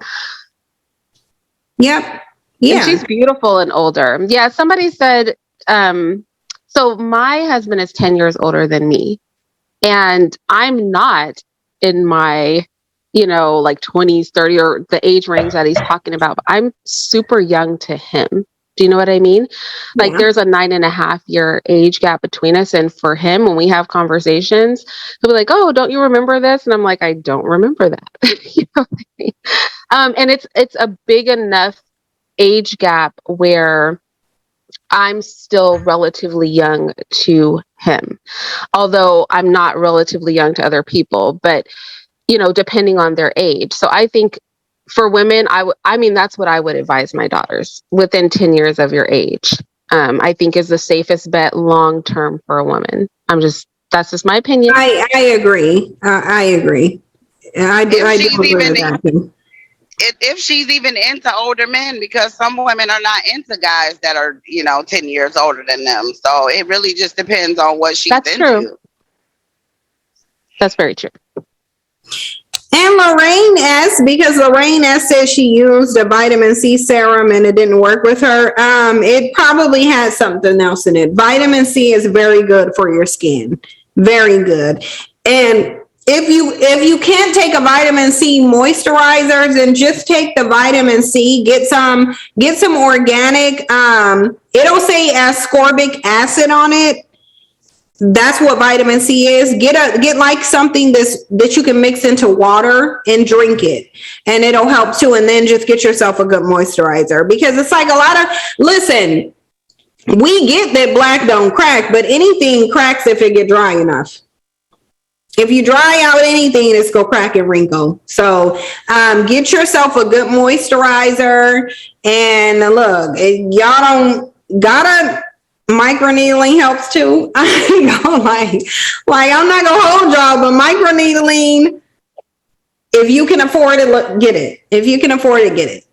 Yeah, you were saying that. With the also, plasma don't be treatment. too skinny. Like being very, very thin is beneficial looks wise when you're younger, but when you get older, the lack of that kind of fat in your face will age your face and your hands and your neck really badly. So you want to maintain like a good weight medium where you have enough plumpness to your skin to support like aging. And I think sleeping like a great deal, making sure you get plenty of rest so that you don't start to get like the lines because I think me and the blonde lady are in the same age range, and I look a lot younger than she does. Like I love her commentary, but I think that she hasn't aged as well as she could have aged for a black woman. But she said she was a street chick though. So okay, well yeah, like smoking, drinking, all that kind of stuff. Yeah, she was I like some champagne, chick. y'all, but yeah, it's gonna be smoking more. Like you gotta be like drinking for it to age you. You gotta be like drinking. But if you can, now I'm gonna say this: if you can get the plasma treatment with your microneedling, they call it a vampire mask, although it ain't really blood. It's the plasma out of your blood. If you can get that with your microneedling. If you can get it. Does wonders for your skin. I'm telling you. If you can afford to get the plasma one with it, the vampire facial, get that too, if you can. But microneedling is very, very, very good. Microneedling and a good moisturizer, and you'll be set. When I date a 48-year-old, I'm not gonna do it. If I want a wife and children, I'm at least gonna date a 38-year-old. That's 10 years. Now you get to the top of her height of her fertility, maybe 40s. And again, I'm not gonna get her pregnant today. So if I meet a 38-year-old, she's not getting pregnant today. So I gotta move down to a 35-year-old or a 33-year-old. Oh my gosh. Well, he's like 50 years old, dude. That's why I'm saying, you see how he's trying to weasel out even getting with a woman that's 10 years. He out the pedo king. It just is what it is. Like, no, but he was like, even when he was talking about the 20-year-olds, he was like, but I'm not going to marry them right away. It's going to be like a few years. It's like, dude, you're hecka old. Like, just get married. You don't need to wait. He keeps wanting time. That's what I keep hearing from him. Like, I want time. I'm not going to get her pregnant right away. I'm not going to marry her right away. If she's 20 something, I'm not going to marry her right away. If she's 38, I'm not going to get her pregnant right away. It's like you're dang near retirement age, sir. Yeah. What are you doing? That's why I'm saying he's making excuses. as to why, like he's making excuses as to why he needs to be with someone that's like 2 times under his age. And it's like, you just say you got a pedo kink and get over it. Like, I don't understand why these men can't be real. Like, I feel like I would stand in my truth. If I like young dudes, I would say, yeah, young dudes throw dick better than older dudes do. It is what it is. I don't care. They legal. Who cares? Really? Because I think that's the opposite. I actually believe that. I kicked it with a dude that was like 25, 26, and girl, let me tell you something, okay? Yes. Mm-hmm. Is it just that they're energetic? Because I feel like they got a lot of energy. They can really they throw don't know what it. they're doing with it though. Like they have energy, but I guess for me, I like a vaginal orgasm, and that takes skill, not just like banging out. You know, like if it's about getting banged out, I mean, I guess. But if it's about like not having to have somebody give you head so that you can orgasm, but that you can get a penetrative orgasm, then I think like that requires a little bit of skill. But that's beside the point. I said I wasn't going to go down this road with you. But listen though, Irene, because you know that Mr. can't miss. Like I don't like nothing else because I've gotten so used to like penetrative orgasms with him that like I am spoiled. I'm literally spoiled. But here's the young dude. Like he 48. So let's just be real. How much dick is he really throwing? Like because he's acting like, I mean, I get that even if you think your sperm isn't aging, which a lot of black men think and they're lying, you're physically aging. Like from 20 to 30, you're physically aging more. Your body is getting older. So why is he acting like he just out here at 48, you throwing dick to the level that a 26-year-old needs you to? It's not even just about that. Some of them younger dudes, I don't know where they getting this experience from, but listen, girl, when I tell you this dude was like Superman, I'm... Okay, wait, how old was he? He was 26. He was 25. See, I can't. I literally have a 27-year-old. I can't. Well, my oldest is 23. So yeah, this one right here gave me the bang for my buck. You are stupid. I love it. That's what I'm saying. You gotta be realistic. Like black men are this dude again. I don't know why he's not all up in the DM of this woman who said. And when we get done with this, I really want to talk about why you guys think that black men are not choosing the women who are black male worshipers, who are already submissive, already ready to be in polygamous relationships, already ready to basically praise him and be his doormat. Why are they making all of these messages geared towards these rebellious women that they claim they don't want? That's what I want to know. It's so many worshipers. Like I don't get it. I'm gonna open the phone lines. I'm gonna open the lines for an hour so we can try to find out. But let me get through the next minute and a half of this. Getting pregnant and getting married off the bat. So I need women like you that don't meet my criteria. Don't take it personal. Just because you aged out of the age range that Dave is looking for, don't get mad at Dave. I don't have no issue with you. Don't get mad at her telling you the truth. Why does he think that anybody wants to be with him though? Like I guarantee you, I'm out of his age range, but if I can toot my own horn, I think I'm very attractive. So, you are. So no, I'm like, he would definitely hit on me if he saw me, and I would be disgusted and wouldn't want him. So it's not people getting. I don't like that they think if somebody is critical, it's because you can't have them. Like, sir, nobody wants you.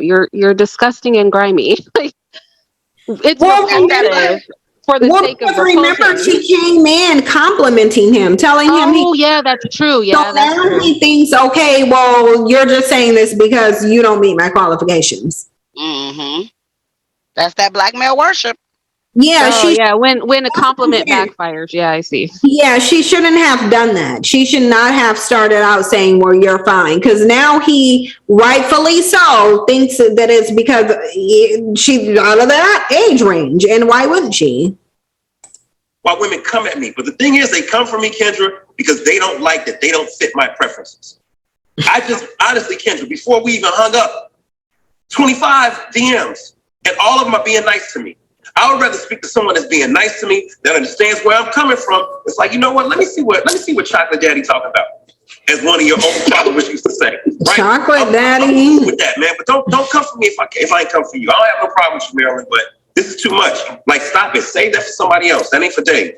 He doesn't want the I truth. hope that work out for you, sir. Okay. I hope you find the daughter you looking for. I mean, the wife.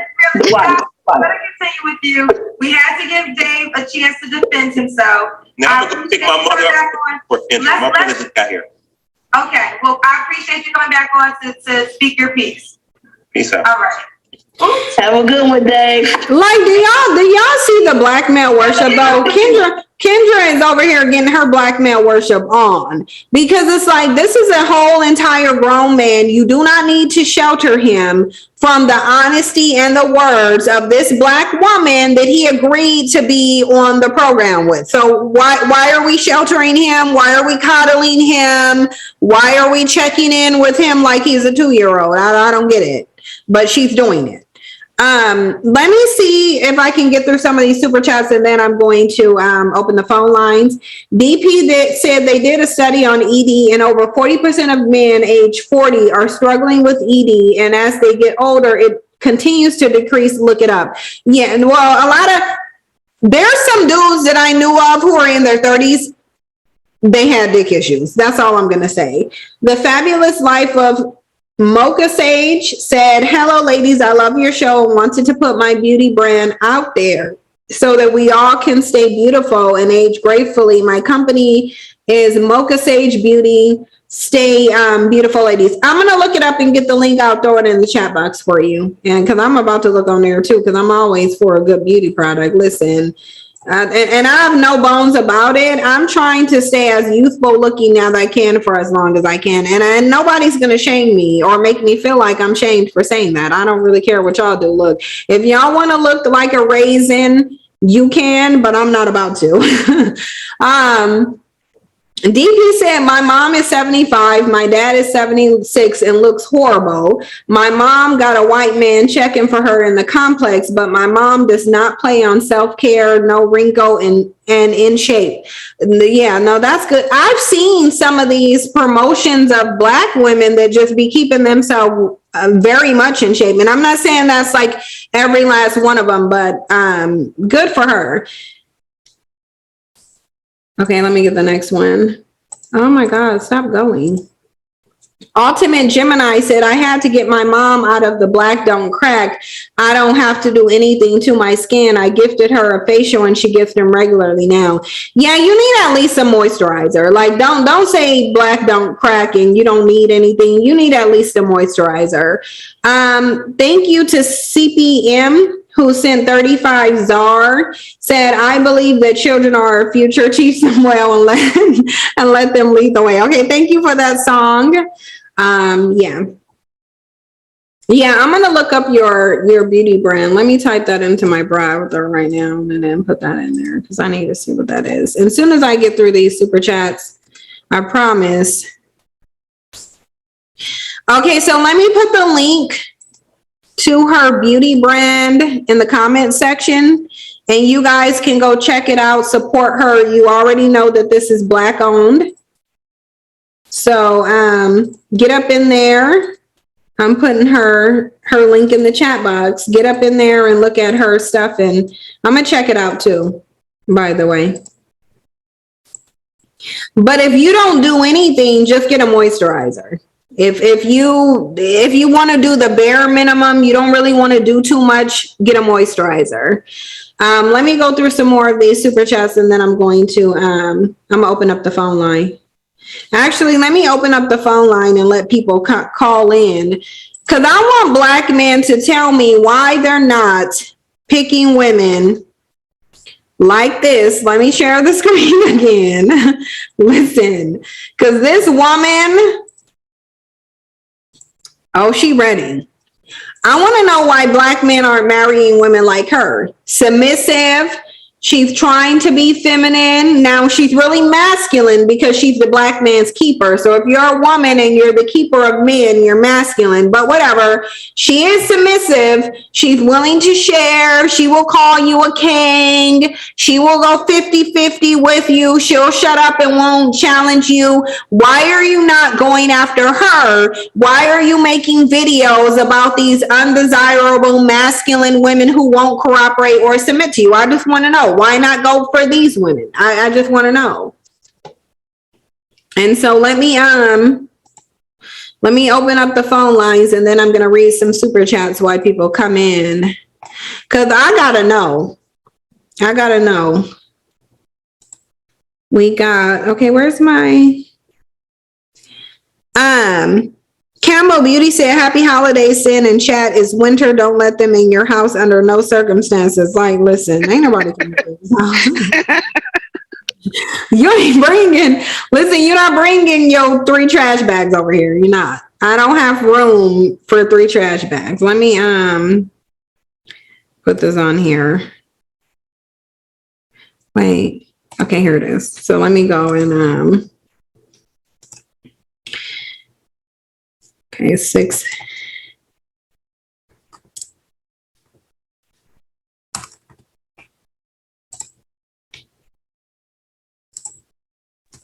Oh yeah, I like Dr. Alexis Stevens. One of your super chatters was saying. I'm subscribed to her channel. She does give good advice. I agree.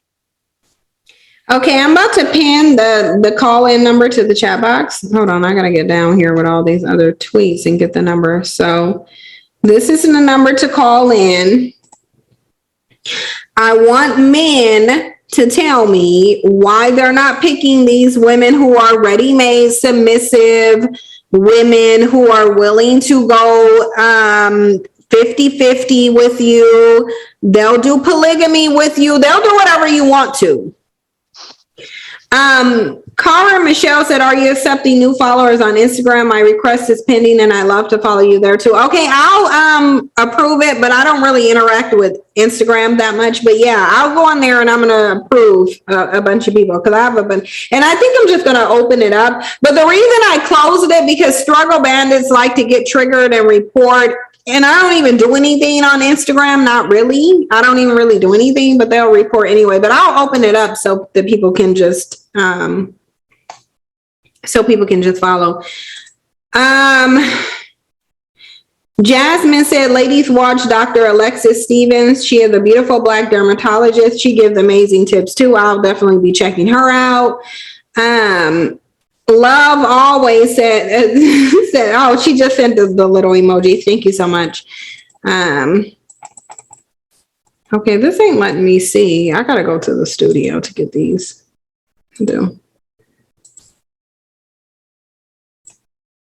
I really do. Sorry, you guys. YouTube be weird where you gotta search for these super chats to read them.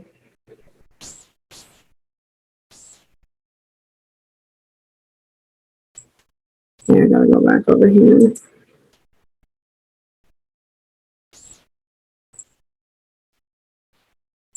Yeah, I'm not able to get to all these super chats, but we do got a caller on the line. And so let me get this caller. You are the only. Oh, okay, they left the meeting. And I'm not about to listen to this whole music. Yeah, I'm not about to do that. Mm-hmm. But let me open it again and you guys can call in and tell me. Because I'm going to tell you why. I kind of have my own theory. And then I'll kind of want to hear, Queen and Irene, your guys' theory. But let me tell you why. I think that Black men are not attracted to Black male worshiping women. I think they're not. I don't think that Black men want a cooperative, submissive woman. I don't think that they want a non-weave wearing woman. I don't think that they want a woman who doesn't have a face full of makeup. I think these are the women that they want. And I think that they want these women, but these women don't want them. And therefore, they're trying to get into these shaming tactics and these narratives of, I'm not going to marry you and you don't got a ring on your finger. They're doing this to try to change the behavior of the women that they actually want, which are not the ones promoting submission. It's not the woman saying she's the black male's keeper. It's not that other chick on there calling black men kings and talking about the womb is dead until sperm hit it.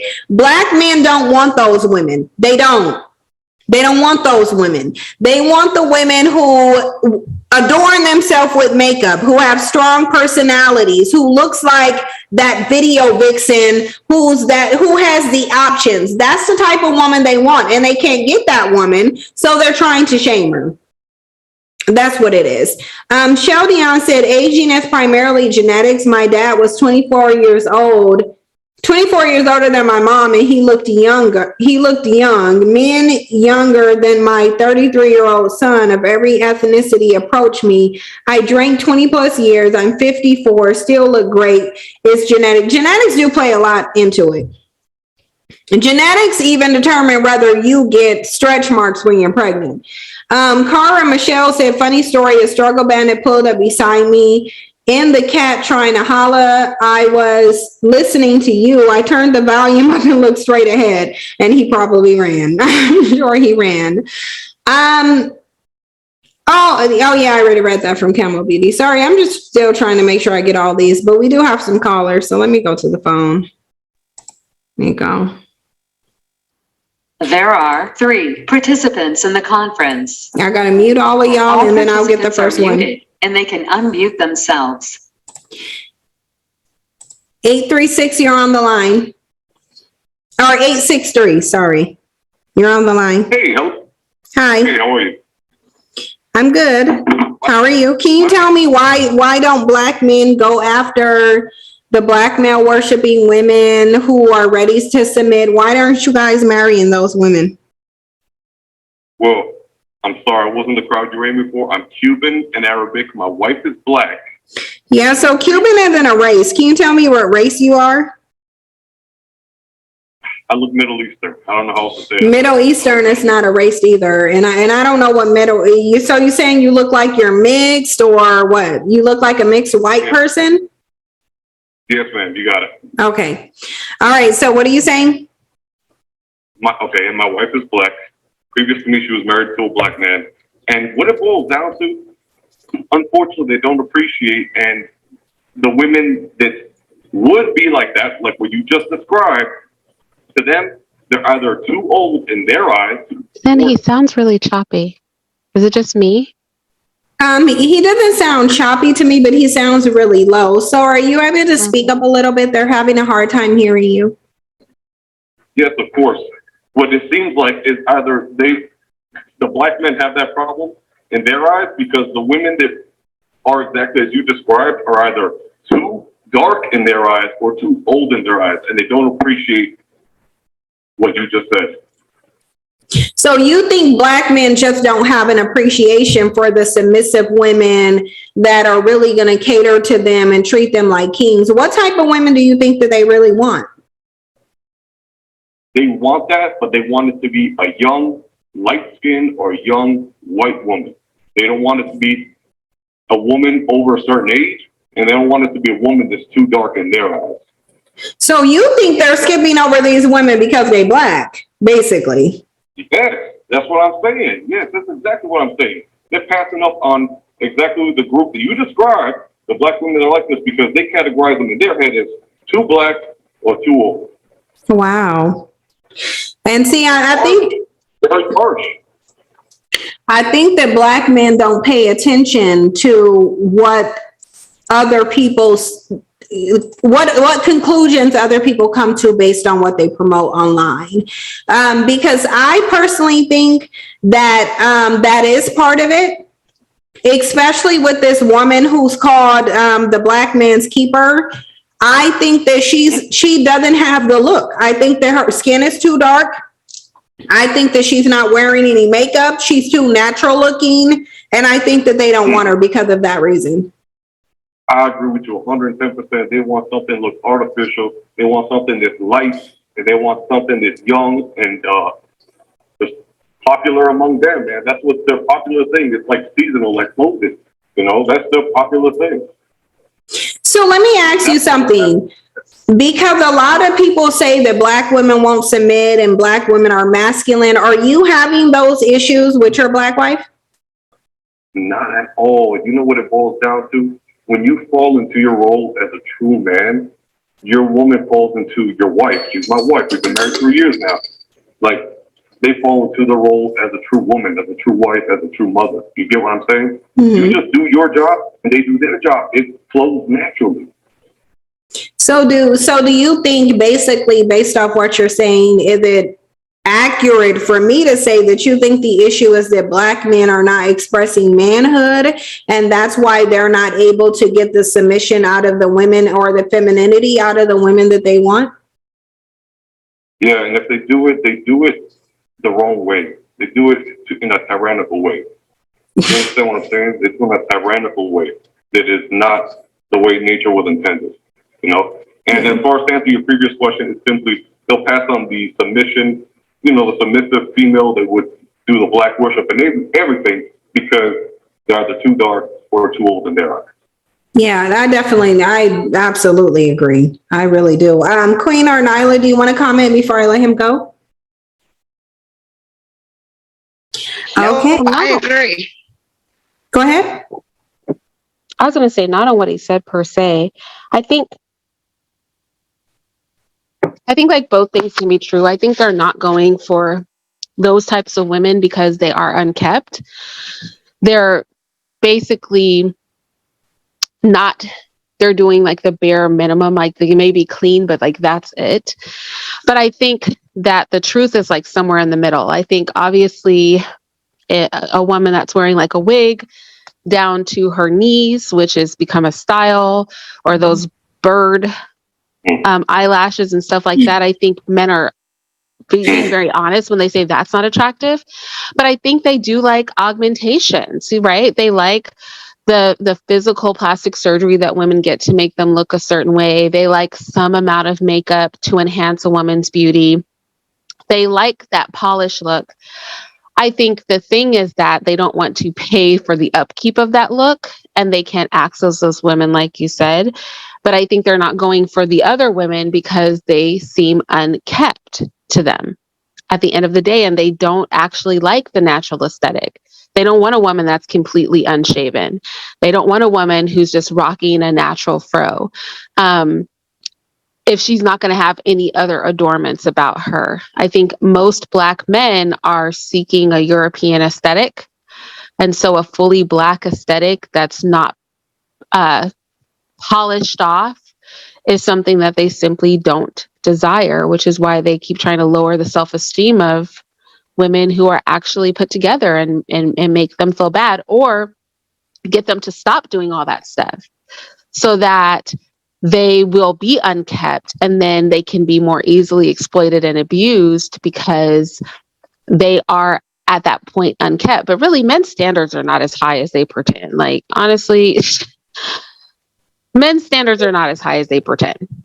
Men like a variety of women and presentations of womanhood, and they just make believe like you have to look a very particular type of way for them to be happy. They're full of crap. So then would you agree that at that point, it just boils down to skin color, that they could have, you know, the Black worshiping, everything that you described earlier, and it just boils down to, okay, you're too dark for my taste. And that's how they're missing out on that crowd? I believe that is what it is. I honestly think that when it comes to the skin tone hierarchy, the more lighter the woman is, the more Black men will lax whatever requirement they have. And when it ultimately gets to white women, they drop any and all standards that they would have. Yeah. All right. Good luck. Have a wonderful rest of the day, man. Thank you so much. I appreciate you calling in. Bye. 951, you're on the, well, wait a minute, it switched. Where was 951? 951, you're on the line. Hi, Ken. Hi. I'm 25. I just want to say that I really love your channel. I like the movement that you're doing and waking up Black women to the injustices of Black men. I just want to say that if this guy, I would call myself a fairly attractive woman. I am 25. I am younger. I am Black. And I feel like if I was walking down the street, this guy would approach me. Just his behavior with this woman, mind you, she was reading him. Like, I literally was laughing so hard. She was reading this man who is delusional to think that a woman who is young would even give him the time of day past his pocket. And I just wanted to see that. And as far as Black men, let me ask you, can I ask you a question? Because you are like basically his preference. If you were to get with a man his age, what would you get? What would be the reason you decided to date him? Definitely stability, because dating as a younger woman, it's hard to find a guy who has it all, right? He's young, he's attractive, he has the money, he has, you know, his own place, he has his own car. A lot of young men are still trying to figure it out. So if I was to get with a guy who is older like that, he would have to check every box for me. And I wouldn't want to be with him long term because, I mean, he's already old. If I'm young, you know, and you die, what am I going to do then? You know? You girl, just say you trying to finesse, because you would finesse. Basically, you would finesse him. Basically. I mean, there's nothing wrong. Go ahead. I feel like there's nothing wrong with that because it's transactional, right? Just like you said, all love is conditional.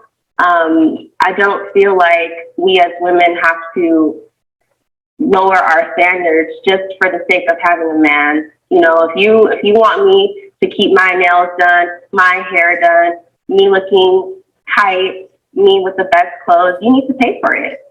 Yep. Yeah, you do. I mean, but the thing is, I don't think, based off what he said, I don't think that he's looking to be a provider to anyone more so than exploit. But let me ask you this question before I let you go. Do you think Black men have unrealistic expectations of the type of women that they should be able to get? I believe that because of the Black male worshiping culture, they believe that they are the prize. So in their minds, it's, I can have my pick of the litter, and why do I need to settle down with just one woman? And, you know, she needs to worship the ground that I walk on. And they have that mindset because of the culture, and which is why I love your channel, because you're helping women to see that we don't need to feed into that because they're not doing it for us. It's unrequited love, and quite frankly, it's embarrassing. It's like, let me tell you, it's really, really embarrassing. Like, it's so embarrassing. Like, when I just look at how, even if you just look at, okay, well, Black women are online expressing this love for Black men. They're talking about how they will never be with anybody but a Black man. It's full-fledged public displays of Black male worship. And then Black men are saying the exact opposite. They're saying you're masculine, you're not attractive, you don't deserve this, that, and the third. Then when you look at just even that one piece, is very embarrassing. Very. I really think that you could poll any person who's not Black, and none of them are going to say that Black men, based on what Black men are doing, none of them are going to say that Black men like Black women. I don't think any of them would say that. If you just, I think honestly, if you just randomly went out and if a non-Black person engaged you in a discussion, and if you randomly ask them, well, do you think that Black men like Black women? I guarantee you that say no. And being somebody who is open to dating other races of men, I'm currently with a Latino man. I do find that Black men do pursue me even more. I know that sounds weird, but I think, because I've been with white men as well. And so when they see that I'm opening my options, it makes them want to compete more. So I love that you tell Black women, hey, open up your options, because if they see that you're not giving all of your attention to them, they're going to want you even more if that's what you want, you know? Yeah. So, Well, because once they know that you've been with a white man, I do think it makes a Black woman more desirable, because you got that white male stamp of approval. Regardless to what they say about Irene, I know they see her as more desirable because she has been married to a white man. I think that's 100% true. And that's why I say, Black women, you can't go wrong by opening up your options, because at the end of the day, the competition makes men better. It just does. Competition makes them better. It is what it is. But thank you so much for calling in. I'm going to take the next caller. I'm trying to get as many calls in before 4:00. So thank you so much. thank you. All right. You take care. Bye-bye. Bye-bye. 310, you're on the line. Hi, can you hear me? I can hear you. Okay, so I wanted to speak on that particular topic that you're talking about, because I'm young, and I've dated some Black men in the past, and I'm not even gonna lie to you. Like, I had arguments with them. They didn't really like it when I was in my own natural journey. They wanted me to like dress up more, wear heavy amounts of makeup, wear weaves and all this. And it's like, they just didn't like my natural self. And then when I would ask them, it's like, okay, it seems like you don't like what I'm doing. So what is it that you want? Because obviously I'm not the preference that you're seeking. Right. It's just a weird reality that they live in. They want to have this build a bitch type thing. Like, they want her to be shaped a certain way, have a look. It's weird.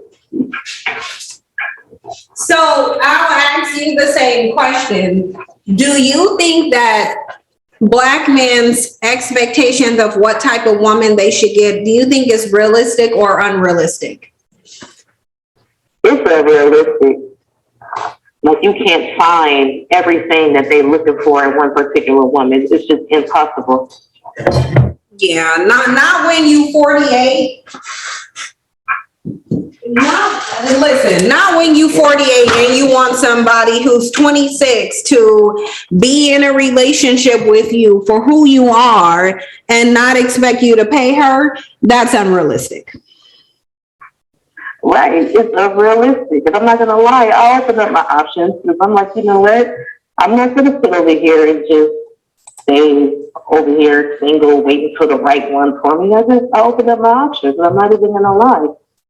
They'll be looking at me differently.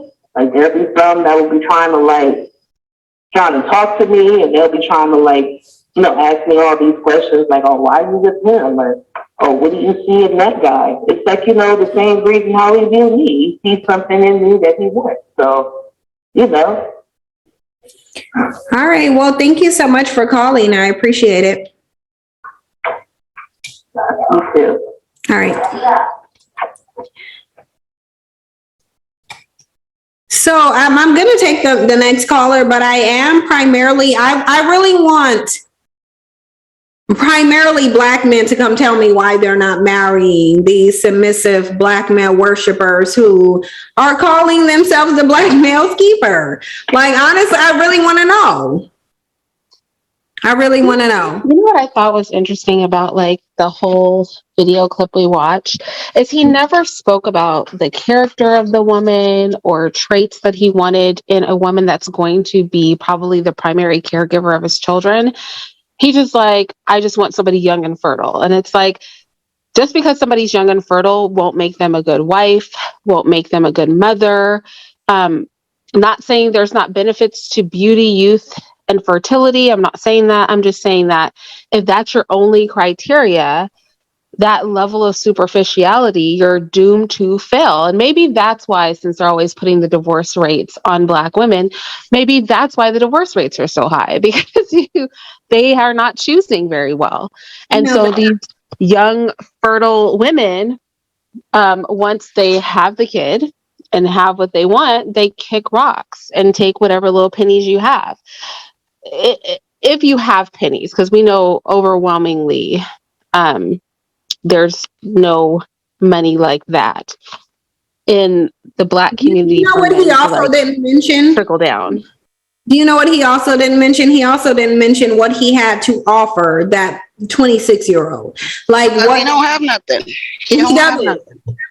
Well, he talked about sex. You're right. He said sex. He was offering her penis. Sexually, he wanted her to do. He was sexually saying, well, I want her to have a willing throat. He didn't even say that he was going to have a willing tongue. No, he was going to offer her the opportunity to suck his penis. That's what I mean. He was offering her ability to have him and his penis. Mm-hmm. And that's why I'm saying it's 100% exploitative. But I'm gonna have to ask the callers, if you are a female, please hang up. Look, it's nothing against you, but I want to see if Black men are gonna come on here and tell me why they're not marrying these women who are promoting all of this. Like, there's entire women who are giving like online advertisements of submission. They're literally trying to teach people to be more submissive. You got women promoting polygamy. Why aren't Black men marrying up these women? Why aren't they marrying them? Because we don't want them. Shit, that's why. No, they clearly. 901, you're on the line. Sorry. I'm a little sick. Hey, Cynthia, I'm not a male, but I do have the perspective of a male who I just spoke to the other day about why he would rather be a part of the male collective, the Black male collective, than be a better Black man. But that's not even what I'm asking. I'm asking specifically in terms of these men making these videos about marriage and saying, oh, well, if you don't submit to me, I'm not marrying you. But there's a lot of Black women out here promoting submission.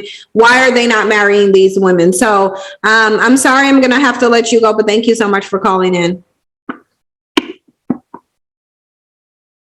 Yeah, so I'm going to say it again for the people online. If you are a woman, please hang up. I'm trying to show you guys something. So please get off of the call line. I'm only taking callers from males right now. Like y'all are interrupting what I'm trying to show you, basically. I mean, you're getting away of the lesson. 972, you're on the line. Am I on? You're on. Okay, yes. So I am a Black man, and I do want to say I've watched your show quite a few. I mean, a lot. I mean, I may not agree with everything you say, and but you have a lot of good points. And I had called in before a while back, and I've never heard of like people speak of Black men collectively. So I learned a lesson from you that day. I don't know if you remember, and people were trying to figure out if I was Jamaican or not or whatever. But you teach me a lesson on collectively, and I've been watching you since. Now, as far as the topic, I believe what you said, as far as as men, they would pass the woman that you showed in the picture, and they would go for women that I do think we have a lot of high expectations on who we can go after. A lot of men, I agree with you, they will not go for like the regular, sister that maybe dark skin or whatever that would want to marry them and be good to them. They want to go for like the IG model types because you could see it by the millions of followers. Yes, Dallas, Texas. And you can see by the millions of followers that, that they have, the majority of them are men. It's what they're craving. And if there's those women, find a white man or even a Black man that's not them, you would see a lot of hate coming from it. So I just think there's a lot of truth to what you're saying, And collectively, we you're right. That's what I can say.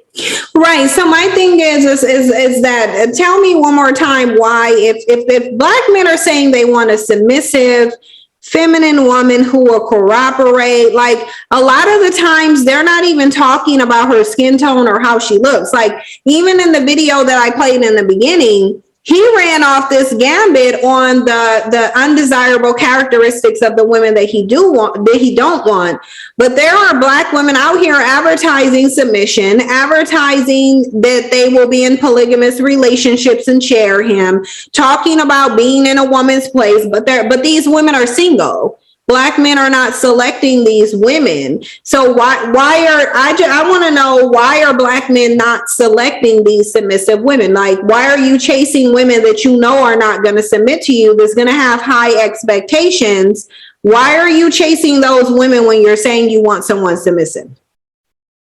I want to bring up a point, and then you let me know if I'm right or not. I think when you see women with makeup and stuff, like, I don't know how, I can't speak of, yes, I'm Trinidadian.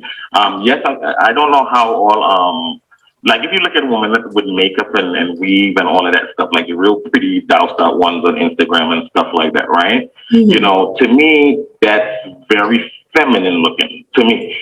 I don't care about the weave and makeup and all that business, but to me that looks very feminine and girly, model-like, the Marilyn Monroe look, the lashes, the glamour. So to me, if anything, let me ask you, hold on, go back, rewind. Why would you use Marilyn Monroe as the example? Okay, all right. So I'm sorry, not Marilyn Monroe. No, I just want, hold on. No. I want you to ask yourself, why is it that when a woman who is an example of feminine comes up, why is it this white woman, Marilyn Monroe? Why? Because she had personified back in those times the glamour look. There were no black women during that time who were feminine that you could reference? Like Dorothy. Right. A lot of people reference Dorothy Dandridge, but she didn't come to your mind. Marilyn Monroe did, a white woman. Why? Because you see a lot of, oh gosh, I didn't want to get off topic of it, but I mean, let's be honest, a lot of that look with the lashes and the stuff that she was doing back then, a lot of sisters wasn't really doing back then, and that's how it more looks nowadays. You see the sisters doing, like, especially the ones that actually do have the blonde hair and all that stuff, and and lashes and makeup. So you want a black woman who's going to take on the features of a white woman? In order for her to be feminine, she has to put on blonde hair and lashes and stuff. So ultimately, she has to mimic a white woman in order to be seen as feminine? No, not at all. No, not at all. Maybe I phrased it wrong, but I'm actually agreeing with you when you make that statement, when you say, like, collectively, like, black men think they have a higher status up or they have a higher look. I just use that example, not because of me personally, but I know collectively. It's the first thing that came to your mind, though. Like, literally, when you thought about femininity, the first thing that came to your mind was this white woman who literally, mind you, it's not just a white woman, but it's a white woman whose behaviors it's on the lines of what black men said they don't want. Marilyn Monroe was very promiscuous, and she was a gold digger. Yeah, she slept with all the Kennedys. Yeah, right. But she's the first one that came to mind when you thought about a feminine woman. Why do you think that is? I did not think of her I didn't use it as an example. No, you did. You said a feminine woman. You said like Marilyn Monroe. You said Marilyn Monroe, and she also had a lot of surgery, and black men claim that they only want women who are natural. Marilyn Monroe wasn't natural, and she wasn't really submissive either. So I want you to try to think of why this white woman. Right, but why did this white woman come up in your mind, in your psyche? Why is she the example? Because you do know that when your immediate example is of this white woman, that means subconsciously you see white women as the example of femininity.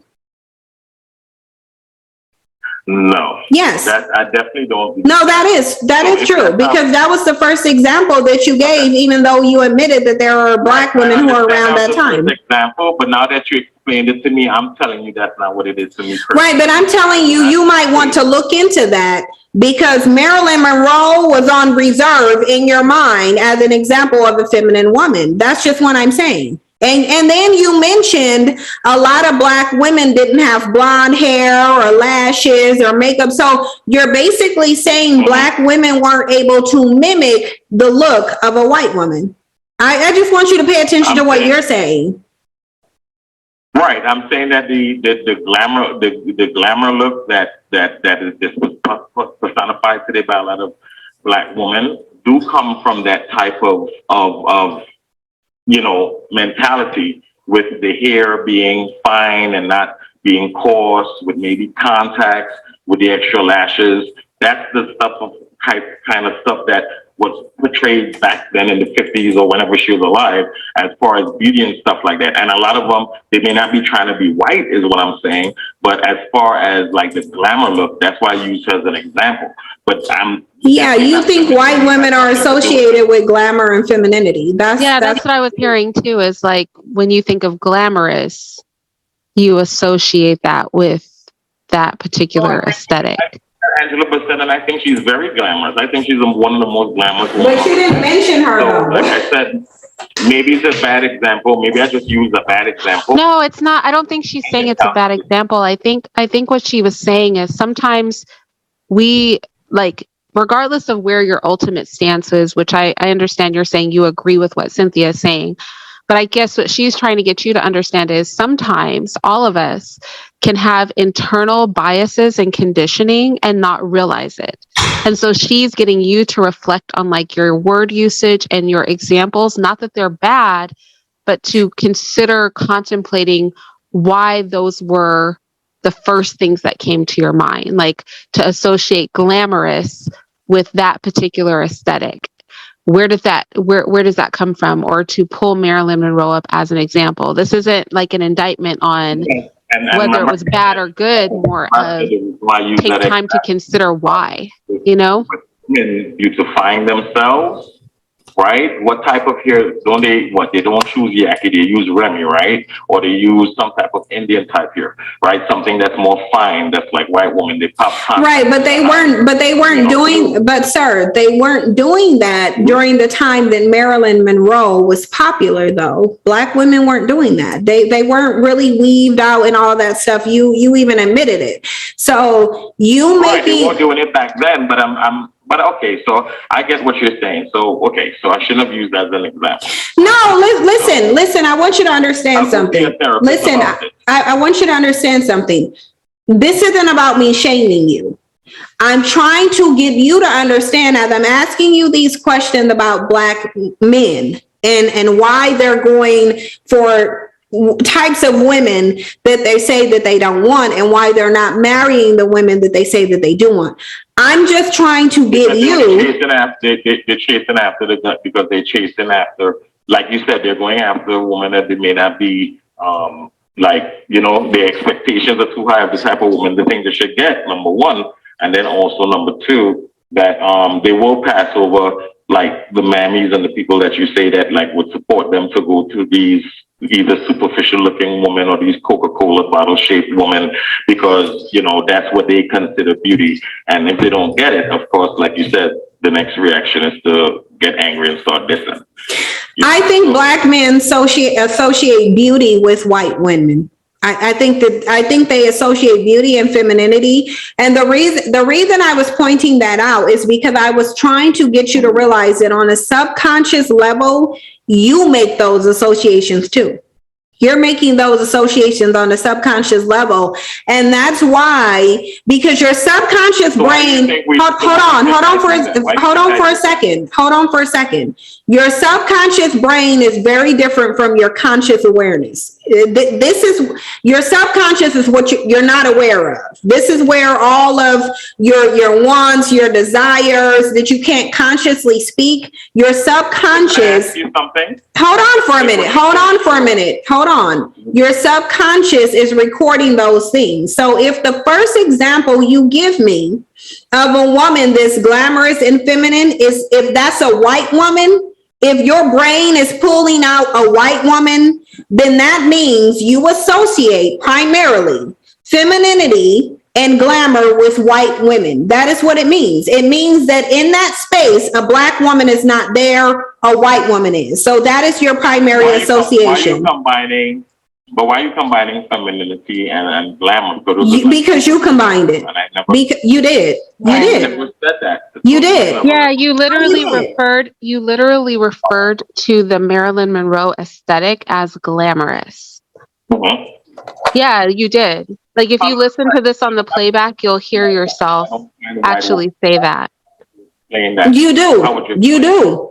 You do find him attractive. You absolutely do. I've never been with her. I've never. It doesn't matter. It doesn't matter. You might have just listen. Listen. I can look at them and say that you're pretty, just like I can look at a black woman. But that doesn't mean I want her sexually. I want to marry her. It doesn't. None of that matters. None of that matters. Your brain is associating femininity and glamour with white women. And that is why your example, hold on, sir. Look, I'm not attacking you. I'm not attacking you. Right. Like I don't want you to feel attacked. I'm telling you this based on what came out of your mouth. Hold on. It is. It is because you gave that example. I didn't bring up Marilyn Monroe. You did. And you said it right after you said femininity like Marilyn Monroe. That was the example you gave. That's what I use an example because when I see women trying to look like that, that's what I compare it to. But it doesn't mean that that's what I think it is. Feminine is. It literally means your brain is associating femininity and glamour with white women like Marilyn Monroe. That is exactly. Go talk to a psychologist, and I promise you, they're going to tell you the same thing. You brought her up as an example because that is your primary association subconsciously. That is your primary association with femininity and glamour. It is with a white woman. It just is what it is. And here's the thing. Here's the thing, sir. You can't change it if you don't acknowledge it. You will never change it if you keep saying that that's not what it is, and it is what it is. It is. With me, if you would have asked me about femininity, I would not have brought up a white woman. I maybe would have brought up somebody like Beyonce or Kelly Rowland. That's who I would have brought up. Okay. But you brought up a white woman because that is the association that you have. I understand what you're saying. Okay. I understand what you're saying. All right. And, I'm not saying that you're attacking me. All right. And I'm not, I don't think I'm in denial about anything. I'm saying that when I see women look like that, to me, they're trying to be like her and how she looked and personified herself. That's what I used the example for. I didn't think and compared it to. But you acknowledged that there were black women around that time who were also doing that, but you didn't give an example of a black woman. No. You gave an example of a white woman. Black women around that time wasn't doing it as much as nowadays. But they were still doing it. And in order for them to be famous, but collectively they're doing it more nowadays. The famous ones. You didn't pull out a regular white woman. You pulled out a famous white woman. Famous black women were doing the same thing around that time, but you still pulled out a white woman. Can we also, in honesty, say that Dorothy Dandridge, Etta James. They just said Etta James, Dorothy Dandridge. They literally named a lot of them in the comment section. Look at the comment. Pam Grier was extremely popular and known as feminine and beautiful. You ain't mentioned her. But I think too, in fairness, sir, both things can, sir. Oh, can you not hear me? Sir, Irene is trying to ask you a question. Diana Ross was also around at that time, for sure. Go ahead. I want to say this. Can't both things be true? I believe you were using her as an example of an aesthetic that is being mimicked, right? So I agree. I believe that that's how you were using it. But even in the totality of your conversation, when you brought up the concept of glamour and femininity and all of these concepts, when you were bringing those to the table, can't both things be true, that you called on that image as an example of why the aesthetic might be popular, but at the same time, can we admit that you have some, and it's fine, it's not a negative to you. We're just talking about it for introspection's sake. Can you also say that some of these ideologies have penetrated your mind as well, so that when you got away from your main example of why women are reaching for a certain aesthetic, or men are attracted to a certain aesthetic, that when you started to speak more loosely about what was glamorous and what was attractive, that you also called on that same aesthetic, so that both things can be true, that you were using it as an example, but that there is some subconscious conditioning there that obviously you want to rail against, and you're trying to not indulge in your own mind, but that it still is there, and it may have an effect on your perceptions, and that's coming through in this kind of back and forth dialogue that you and Sin are having. Can both things be true? That's my question to you. Yes. Okay, that's fair. That's fair. And I think that's what I see happening here, is that both things are true. That Cynthia is spot on, but that you were genuinely using the aesthetic as an example. But I mean, we're in a society where the pervasiveness of that mindset, and think about this, if you are in agreement with Cynthia and it's penetrated if you're in agreement with Cynthia and it's penetrated your mind to a level, and you're trying to be conscious of that and remake that in yourself, then imagine that the majority of Black men are not thinking the way you're thinking, and how much these ideologies have penetrated their minds as well. Do you know what I mean?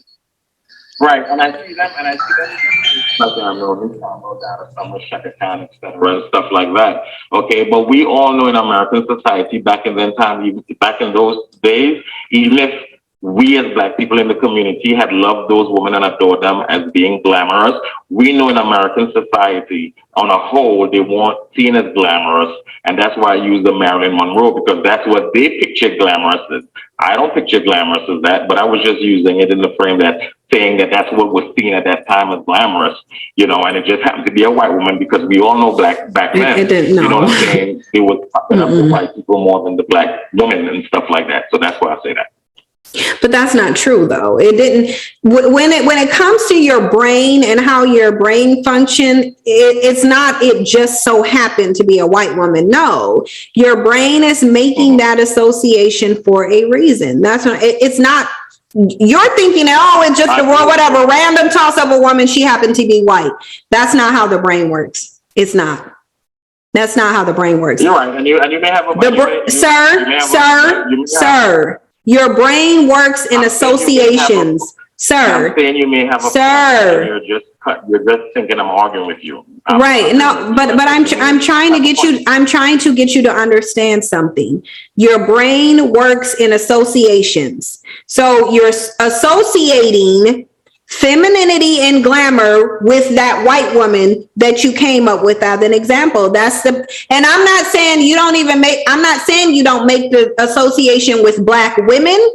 I'm saying the primary association is with white women. And I know that's a fact based off the way that you said it. That is a fact. Your brain is primarily associating white women with femininity and glamour. It just is what it is.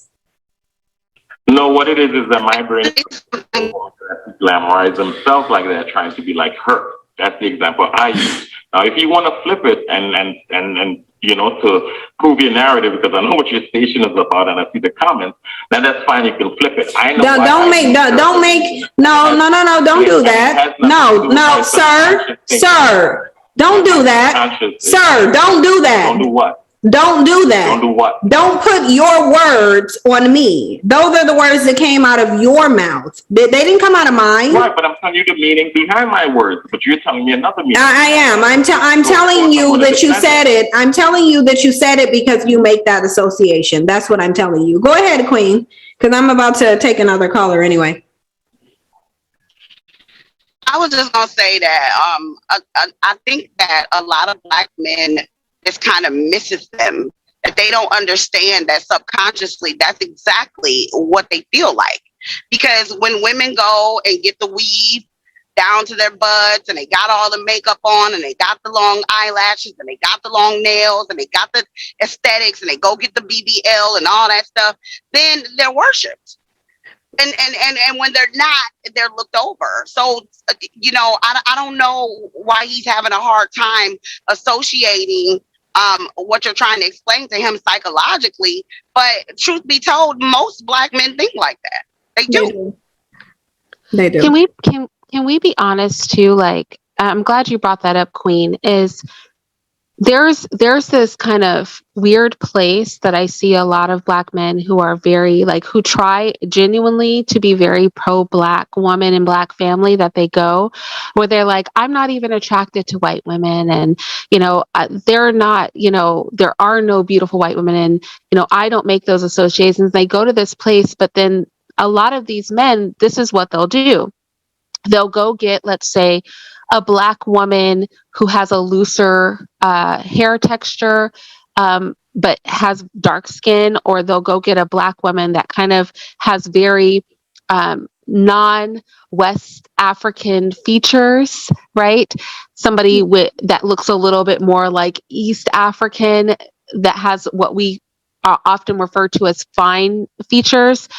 And they'll pick them because then they're still Black, right? But they still have some of the traits of Eurocentricity that they're attracted to.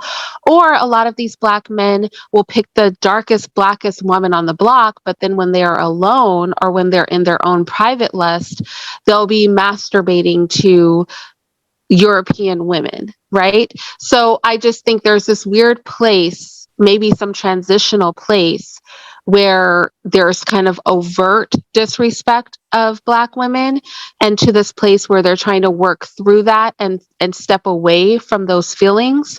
And then they start engaging in these other behaviors. And then if you come to them and say, well, you know, that porn you're jacking off to has a white woman in it, or you mean to tell me no white women are pretty? Like, we know there are pretty white women out there, right? There are attractive white men out there.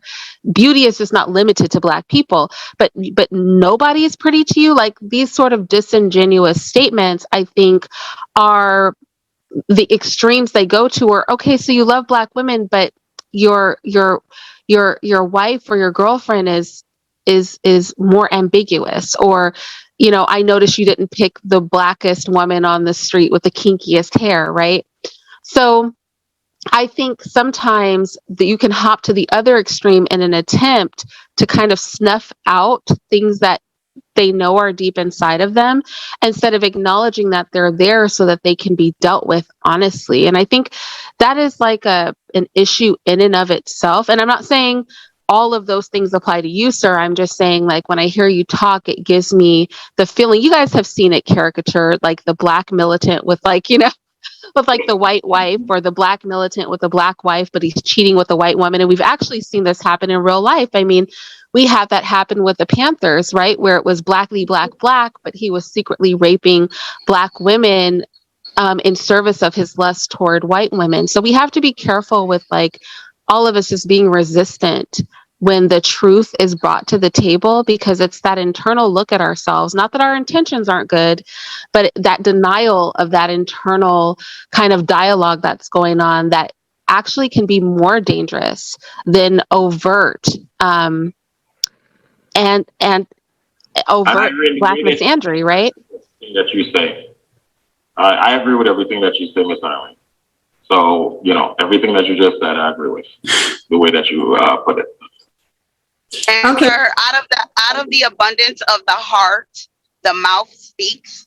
So if you say something, You need to understand that people who understand psychology, they're going to break it down the way that it's supposed to be broken down. You were revealing to us what is in your heart, what is in your mind.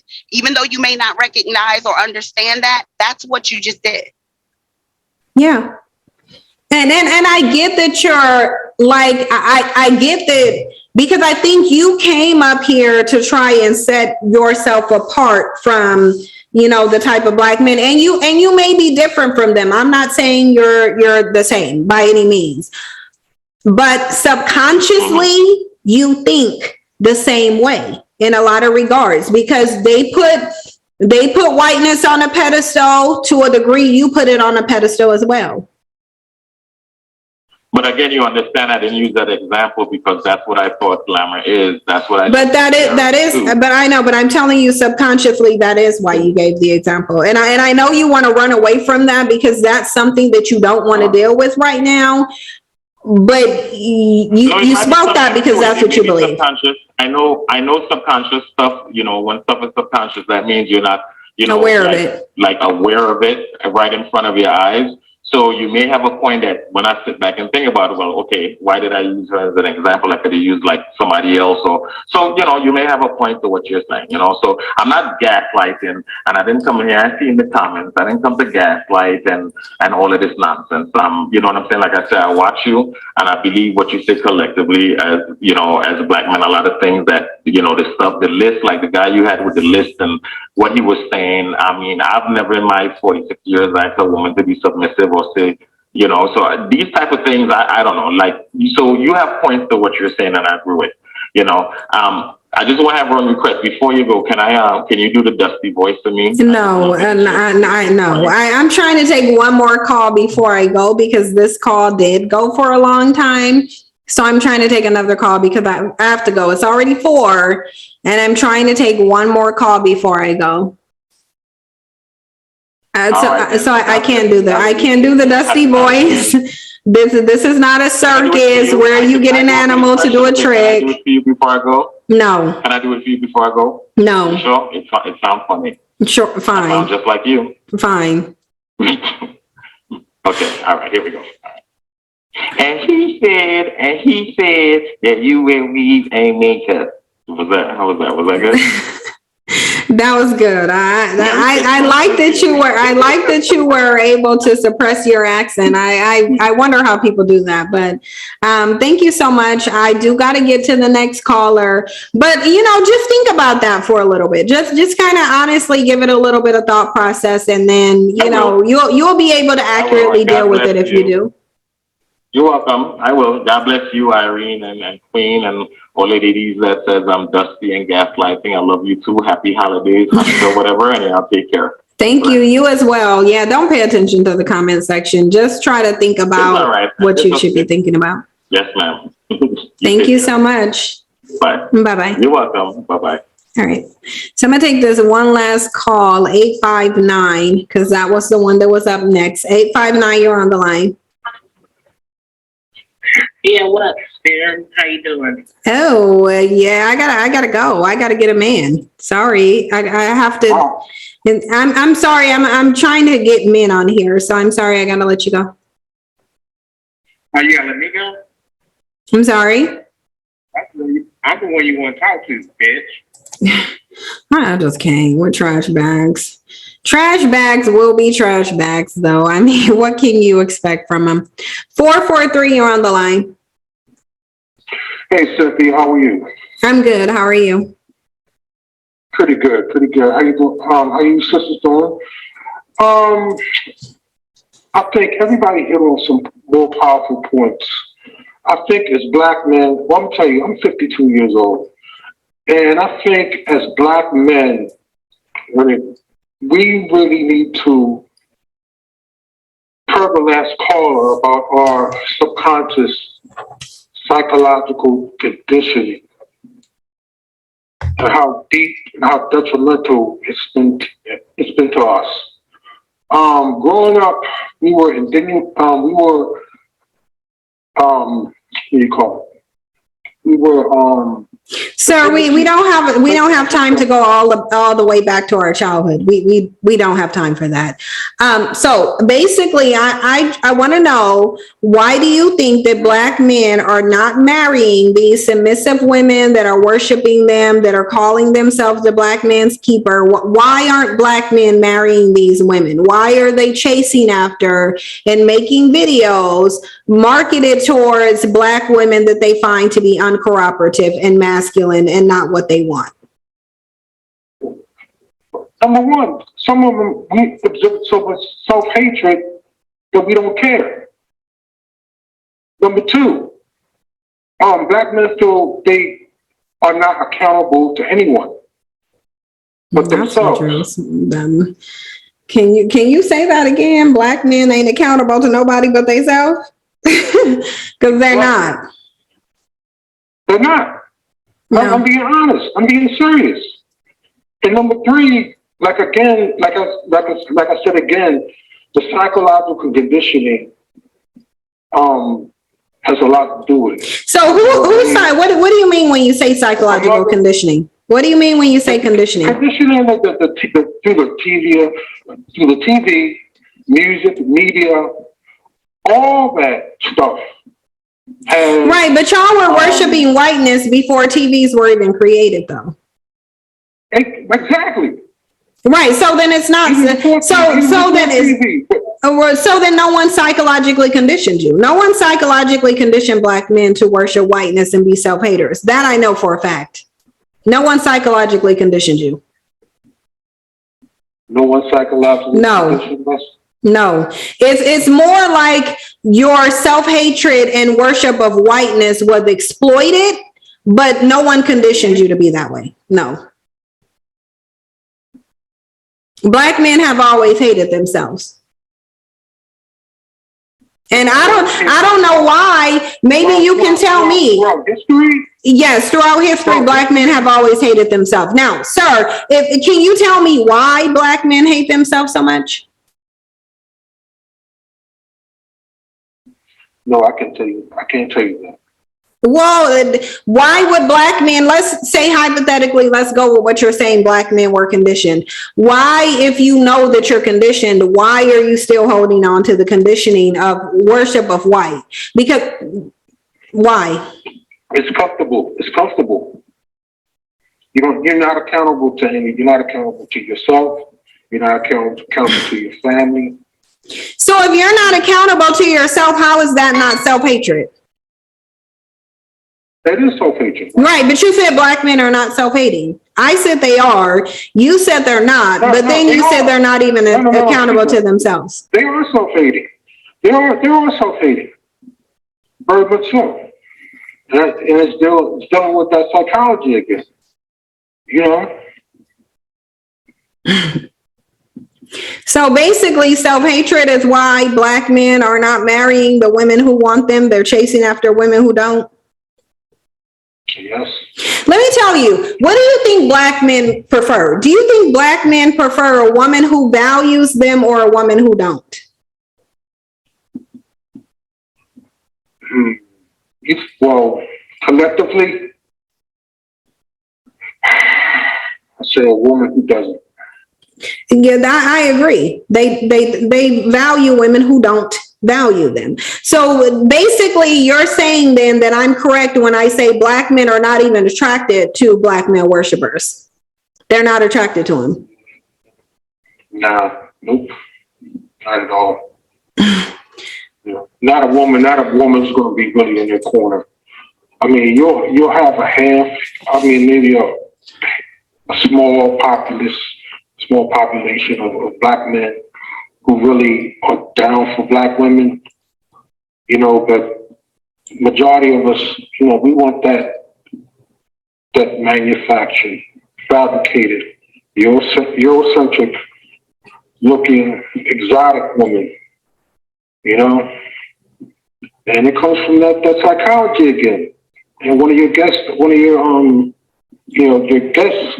said that the what you call subconscious conditioning of how we perceive our women and what we want It's very Eurocentric, very Eurocentric.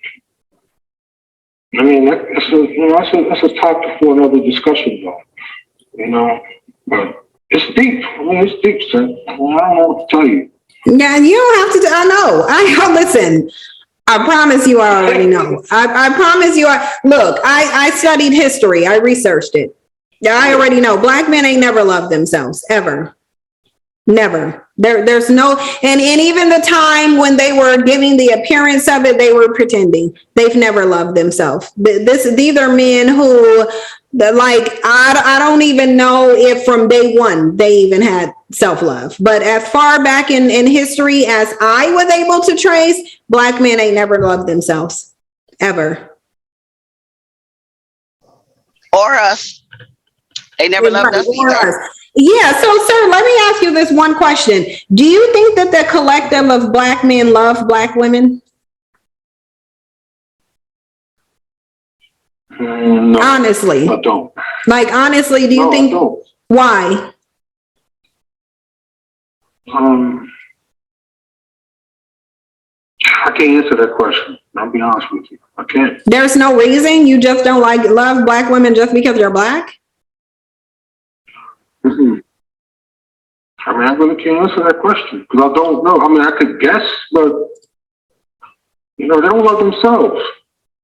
And if you don't love yourself, how can you really love your woman? Yeah, and I guess you're right. I always say that the only thing Black men can hate more than themselves is the womb that they came from.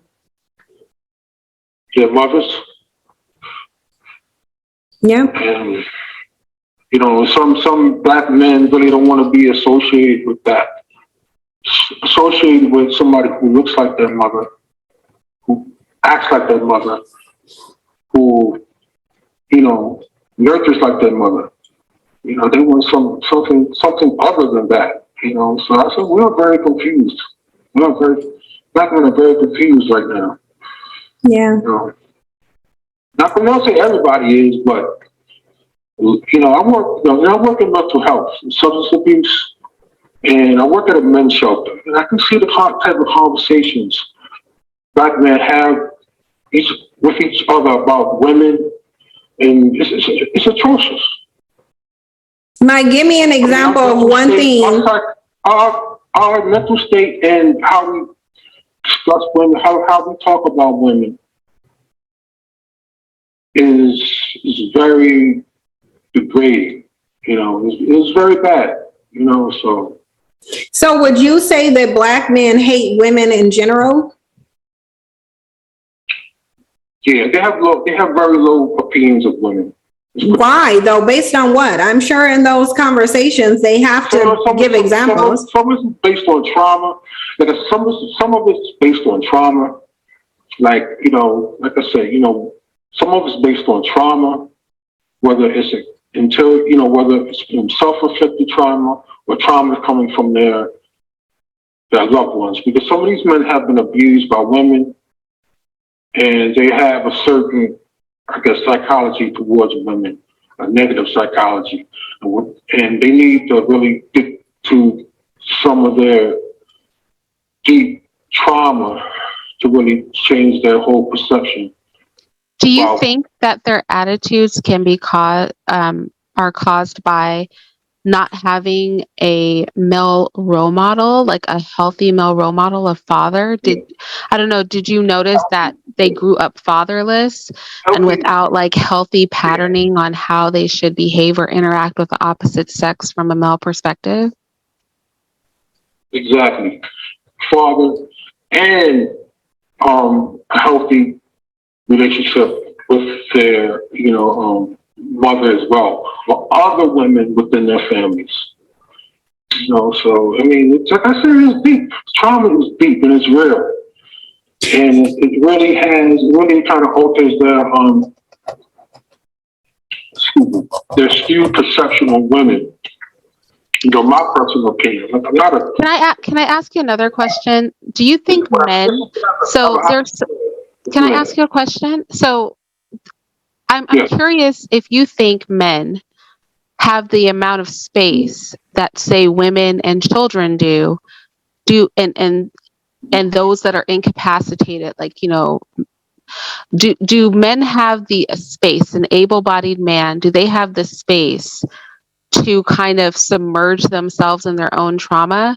Or are men supposed to, whether it's fair or not, kind of push through those things because there are people that are dependent upon their strength? What do you think it is? Do men have the space to kind of fold in on themselves, or do they kind of have to operate at their best regardless of the situation because of the fact that they are men? I think it's both, actually. It's a little bit of both. You know, some men are trying to push through it, but they're not giving the proper guidelines. They're not giving the I guess certain mechanisms, coping mechanisms, and certain strategies to really overcome their negative thinking. This is, like I said, this is from my observation, you know, and when you add substance abuse on top of that, you know, it kind of like amplifies the trauma and the problems. I feel like those are all choices. I don't know. I think I'm glad I'm not a man. I just personally don't think that men have the space to fold in on themselves. I know some do. Some men are not strong enough to carry the burden of manhood. But I think at the end of the day, the burden of communities and families and societies falls on men, and that they have to be stronger, that they have to be more pragmatic, that their good decisions or bad decisions impact things the most, right? So even like in the chat, I saw women saying winter is coming, but the men started that saying. So even the most degenerate of men are leading the way to dialogue among men and women that are unhealthy. So for me, I just don't know that men, whether it's fair or not, they don't have the space to wallow in trauma, to get drunk to cover their, you know, or high to cover their pain. They have to be the strongest, be the most responsible, be the most pragmatic, be the one to make the best choices, period, across the board. And I feel like society has started to coddle men and make them feel like that's not their job and that it's sort of crippling them. And that ends up being those kind of men that you see in your work. These men that are crippled because they've never been told this is not a luxury that you have. So much more is demanded of you. You know that saying, heavy is the head that wears the crown. You don't get to opine in those ways. You don't get to act out in those ways because it causes the destruction of everybody around you. You know what I mean? Yeah, I agree. Yeah, I agree. Yeah. And you know what? My 23-year-old son just made a statement recently that he's going to go and get therapy. And at 23 years old, he can look around and see that something is wrong with the examples that he is kind of forced to look to, you know, for examples of manhood because his dad wasn't really around. But for him to be as young as he is, and, you know, him to acknowledge like, hey, I may need some help with this. I may need some male support, somebody to show me what are my responsibilities? What am I supposed to be doing to be a helpful member of the community? What can I do to change me and my dynamic so I'm not being a issue or causing more trauma to an already traumatic situation? And I think that if men, especially Black men, would at least acknowledge a lot of the problems that are going on with them psychologically, then maybe they will be open to actually getting help, you know, being able to sit down and talk to somebody and maybe having somebody give them different critical thinking exercises or, you know, other alternatives to things that they can do so we can stop this cycle of nonsense that's going on amongst our people. Because if we, you know, just us three, like me, you know, Irene and Cynthia, if we're, how can we change the whole community of people when the majority of the Black men call in and say, no, that's not true. No, we aren't doing anything. No, it's you. No, I mean, we can't even get half of these men to even acknowledge that there's a problem. Like, how do we change something that you don't even see is there? Yeah. Also, I'm going to impart and say about this music that these young people are listening to. It's garbage. It's garbage. It's mentally garbage because it kind of perpetuates. It still perpetuates a lot of negativity towards women. I'm gonna say it. I don't care who dislikes it or not, who likes it or not. But this music is garbage. Some of this music these children are listening to, it's garbage to them. It's mental garbage. You know, and they don't know why. You know, they would keep repeating the same references to women in a demeaning manner. But you know, I work with young kids, and I tell them, look, listen to these lyrics and what they're actually saying about women and the behavior. And some of them, I can get through some of them, and others, it's like, you know, it's whatever, you know what I mean? But some of the young kids, when we strip down some of the music, have them write down the lyrics, and say the lyrics back, it was like, damn, you know, this is garbage. So let me ask you one, because I do agree that the music is garbage, but I really got to go. I'm way past my time. I'm sorry. But I just want to ask one question before you go. Do you think that Black women are safe being in relationships with Black men?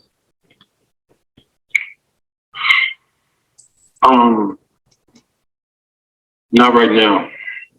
Not with our mental state. I don't think so. Yeah. They're dangerous to themselves. And how can Black men protect you when they're, you know, in danger to themselves and their family members? Mm-hmm. You know, I just had a young man, you know, who, you know, he killed his mother a couple months back. Yeah. Over use of her car. You understand what I'm saying? Mm-hmm. Killed his mother. And how can you, it's like, how can you really explain that other than somebody who really harbors so much hatred for himself and trauma, you know, inside of himself, that he can't even process it, that you want to kill your mother in reference to a car. You understand what I'm saying? Yeah. So a lot of these conditions that we deal with are getting worse when it comes to men's mental health. And it goes back to how we really see ourselves and, you know, how we see the women in our lives. You know, that's all I have to say. I mean, it's a very good dialogue, Cynthia. You know, I appreciate it, you know. Definitely. And I thank you so much for calling, and thank you for your honesty. There's very few Black men who would actually be honest. So thank you so much. I really appreciate it.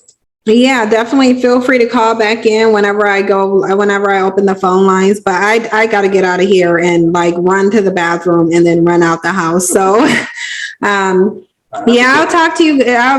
Hopefully you'll call in later, but thank you so much for calling in. Bye-bye. Sorry to people who are on the phone line waiting, but like, I don't got the time. So it is what it is.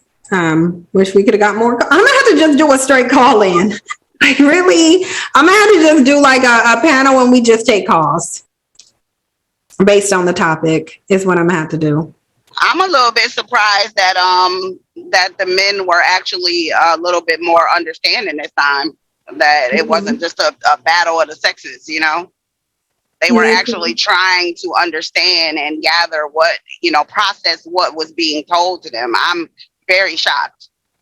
Yeah, me too. I think it was a good example of how they struggle mentally and how they sometimes compartmentalize things. I thought it was an excellent example of that. And also, I just wish I think the next stage for me is to hear like full accountability. Like he recognized it may not be safe overarchingly for Black women right now, but it's, you know, I just had this conversation the other day with a Black man. Like it's the passing of the buck, that it's this trauma or it's that music or Oh, what happened? it's to forcing them or any of us to engage these things. These are choices that we're making, and we need to take accountability, and they need to be willing to take accountability as men for their decisions, regardless of whatever baggage or what is out in the media, or like that is the next step that needs to happen. Yeah, I agree. Genevieve said it's refreshing that this caller has maintained a composed and respectful demeanor rather than gaslight and deflect as often is the case. Yeah, that was really surprising to me too. Rhonda Warren said they ultimately blame their mothers for their fathers not being in the house. They're incapable of seeing that their fathers should have stayed to take care of them. Yeah, that is something. I mean, they talk about it like the man just ain't a part of the process or he had no responsibility. But remember, this dude told you Black men are accountable to no one. Yeah. Except white men. Yeah. Except white men. They're accountable to no. When he said no one, he means no one in the Black community. He doesn't have to be, Black men don't have to be accountable to anyone in the Black community. And the bottom line is he's correct. The accountability comes outside of the community, and that's why Black men keep attacking verbally these organizations that will hold them into a tiny bit of accountability because they're not used to getting it. And I believe that's one of the reasons why he could honestly say most Black men hate Black women. Yep. And I agree. One of the reasons is because there's no accountability. If you believe, and I believe him very well because I've said this several times, Black men do not like women who place value on them. This is one of the reasons why they like non-Black women, and they keep Brittany Renner. They know Brittany Renner don't value them at all. She don't value them beyond their dick and their wallet, and they're quite fine with that. And they know women of no color don't either, but they can't stay away from them. Yep. So all y'all's worship is doing nothing. It's for nothing. It's pointless. You're not going to accomplish anything by worshiping men. You need to get into their psyche. Is what you need to do. Get into their psyche, and then you wouldn't be worshiping them. Because they know they not valuable to me. And let me tell you, honey, they be chasing me down. And I don't care what they say about all that. Oh, you got to be a preference and all that. I ain't none of that. I got locks, kinky hair. I mean, nappy hair, whatever you want to call it. I cuss. I'm just so the opposite of everything they say they want. I'm non-submissive, very independent. And they be chasing me down. They know they know what it is. Give me what you're good for. And get your ass out my face. Run the dick. That's right. I think for me, it's just when we're looking at men, we should look at men that are self-reflective, that are of good character.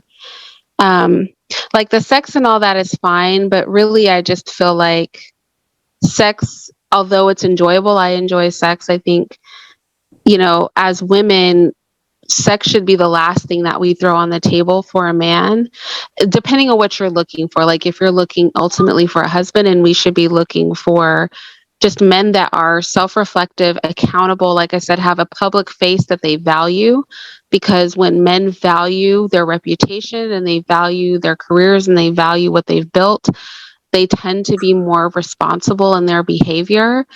Men who are not complete strangers, like we should stop trying to pick men up off the street or at the club or at the grocery store, like people that there's there's just a few degrees of separation because they're less likely to act out when you are involved in their inner circle. We just have to like consider all those things. And I think if you consider those things, it will narrow the field of Black men that you can pick. And it might mean that you could end up with men that are not Black. But I think like the main criteria needs to be just character and investment.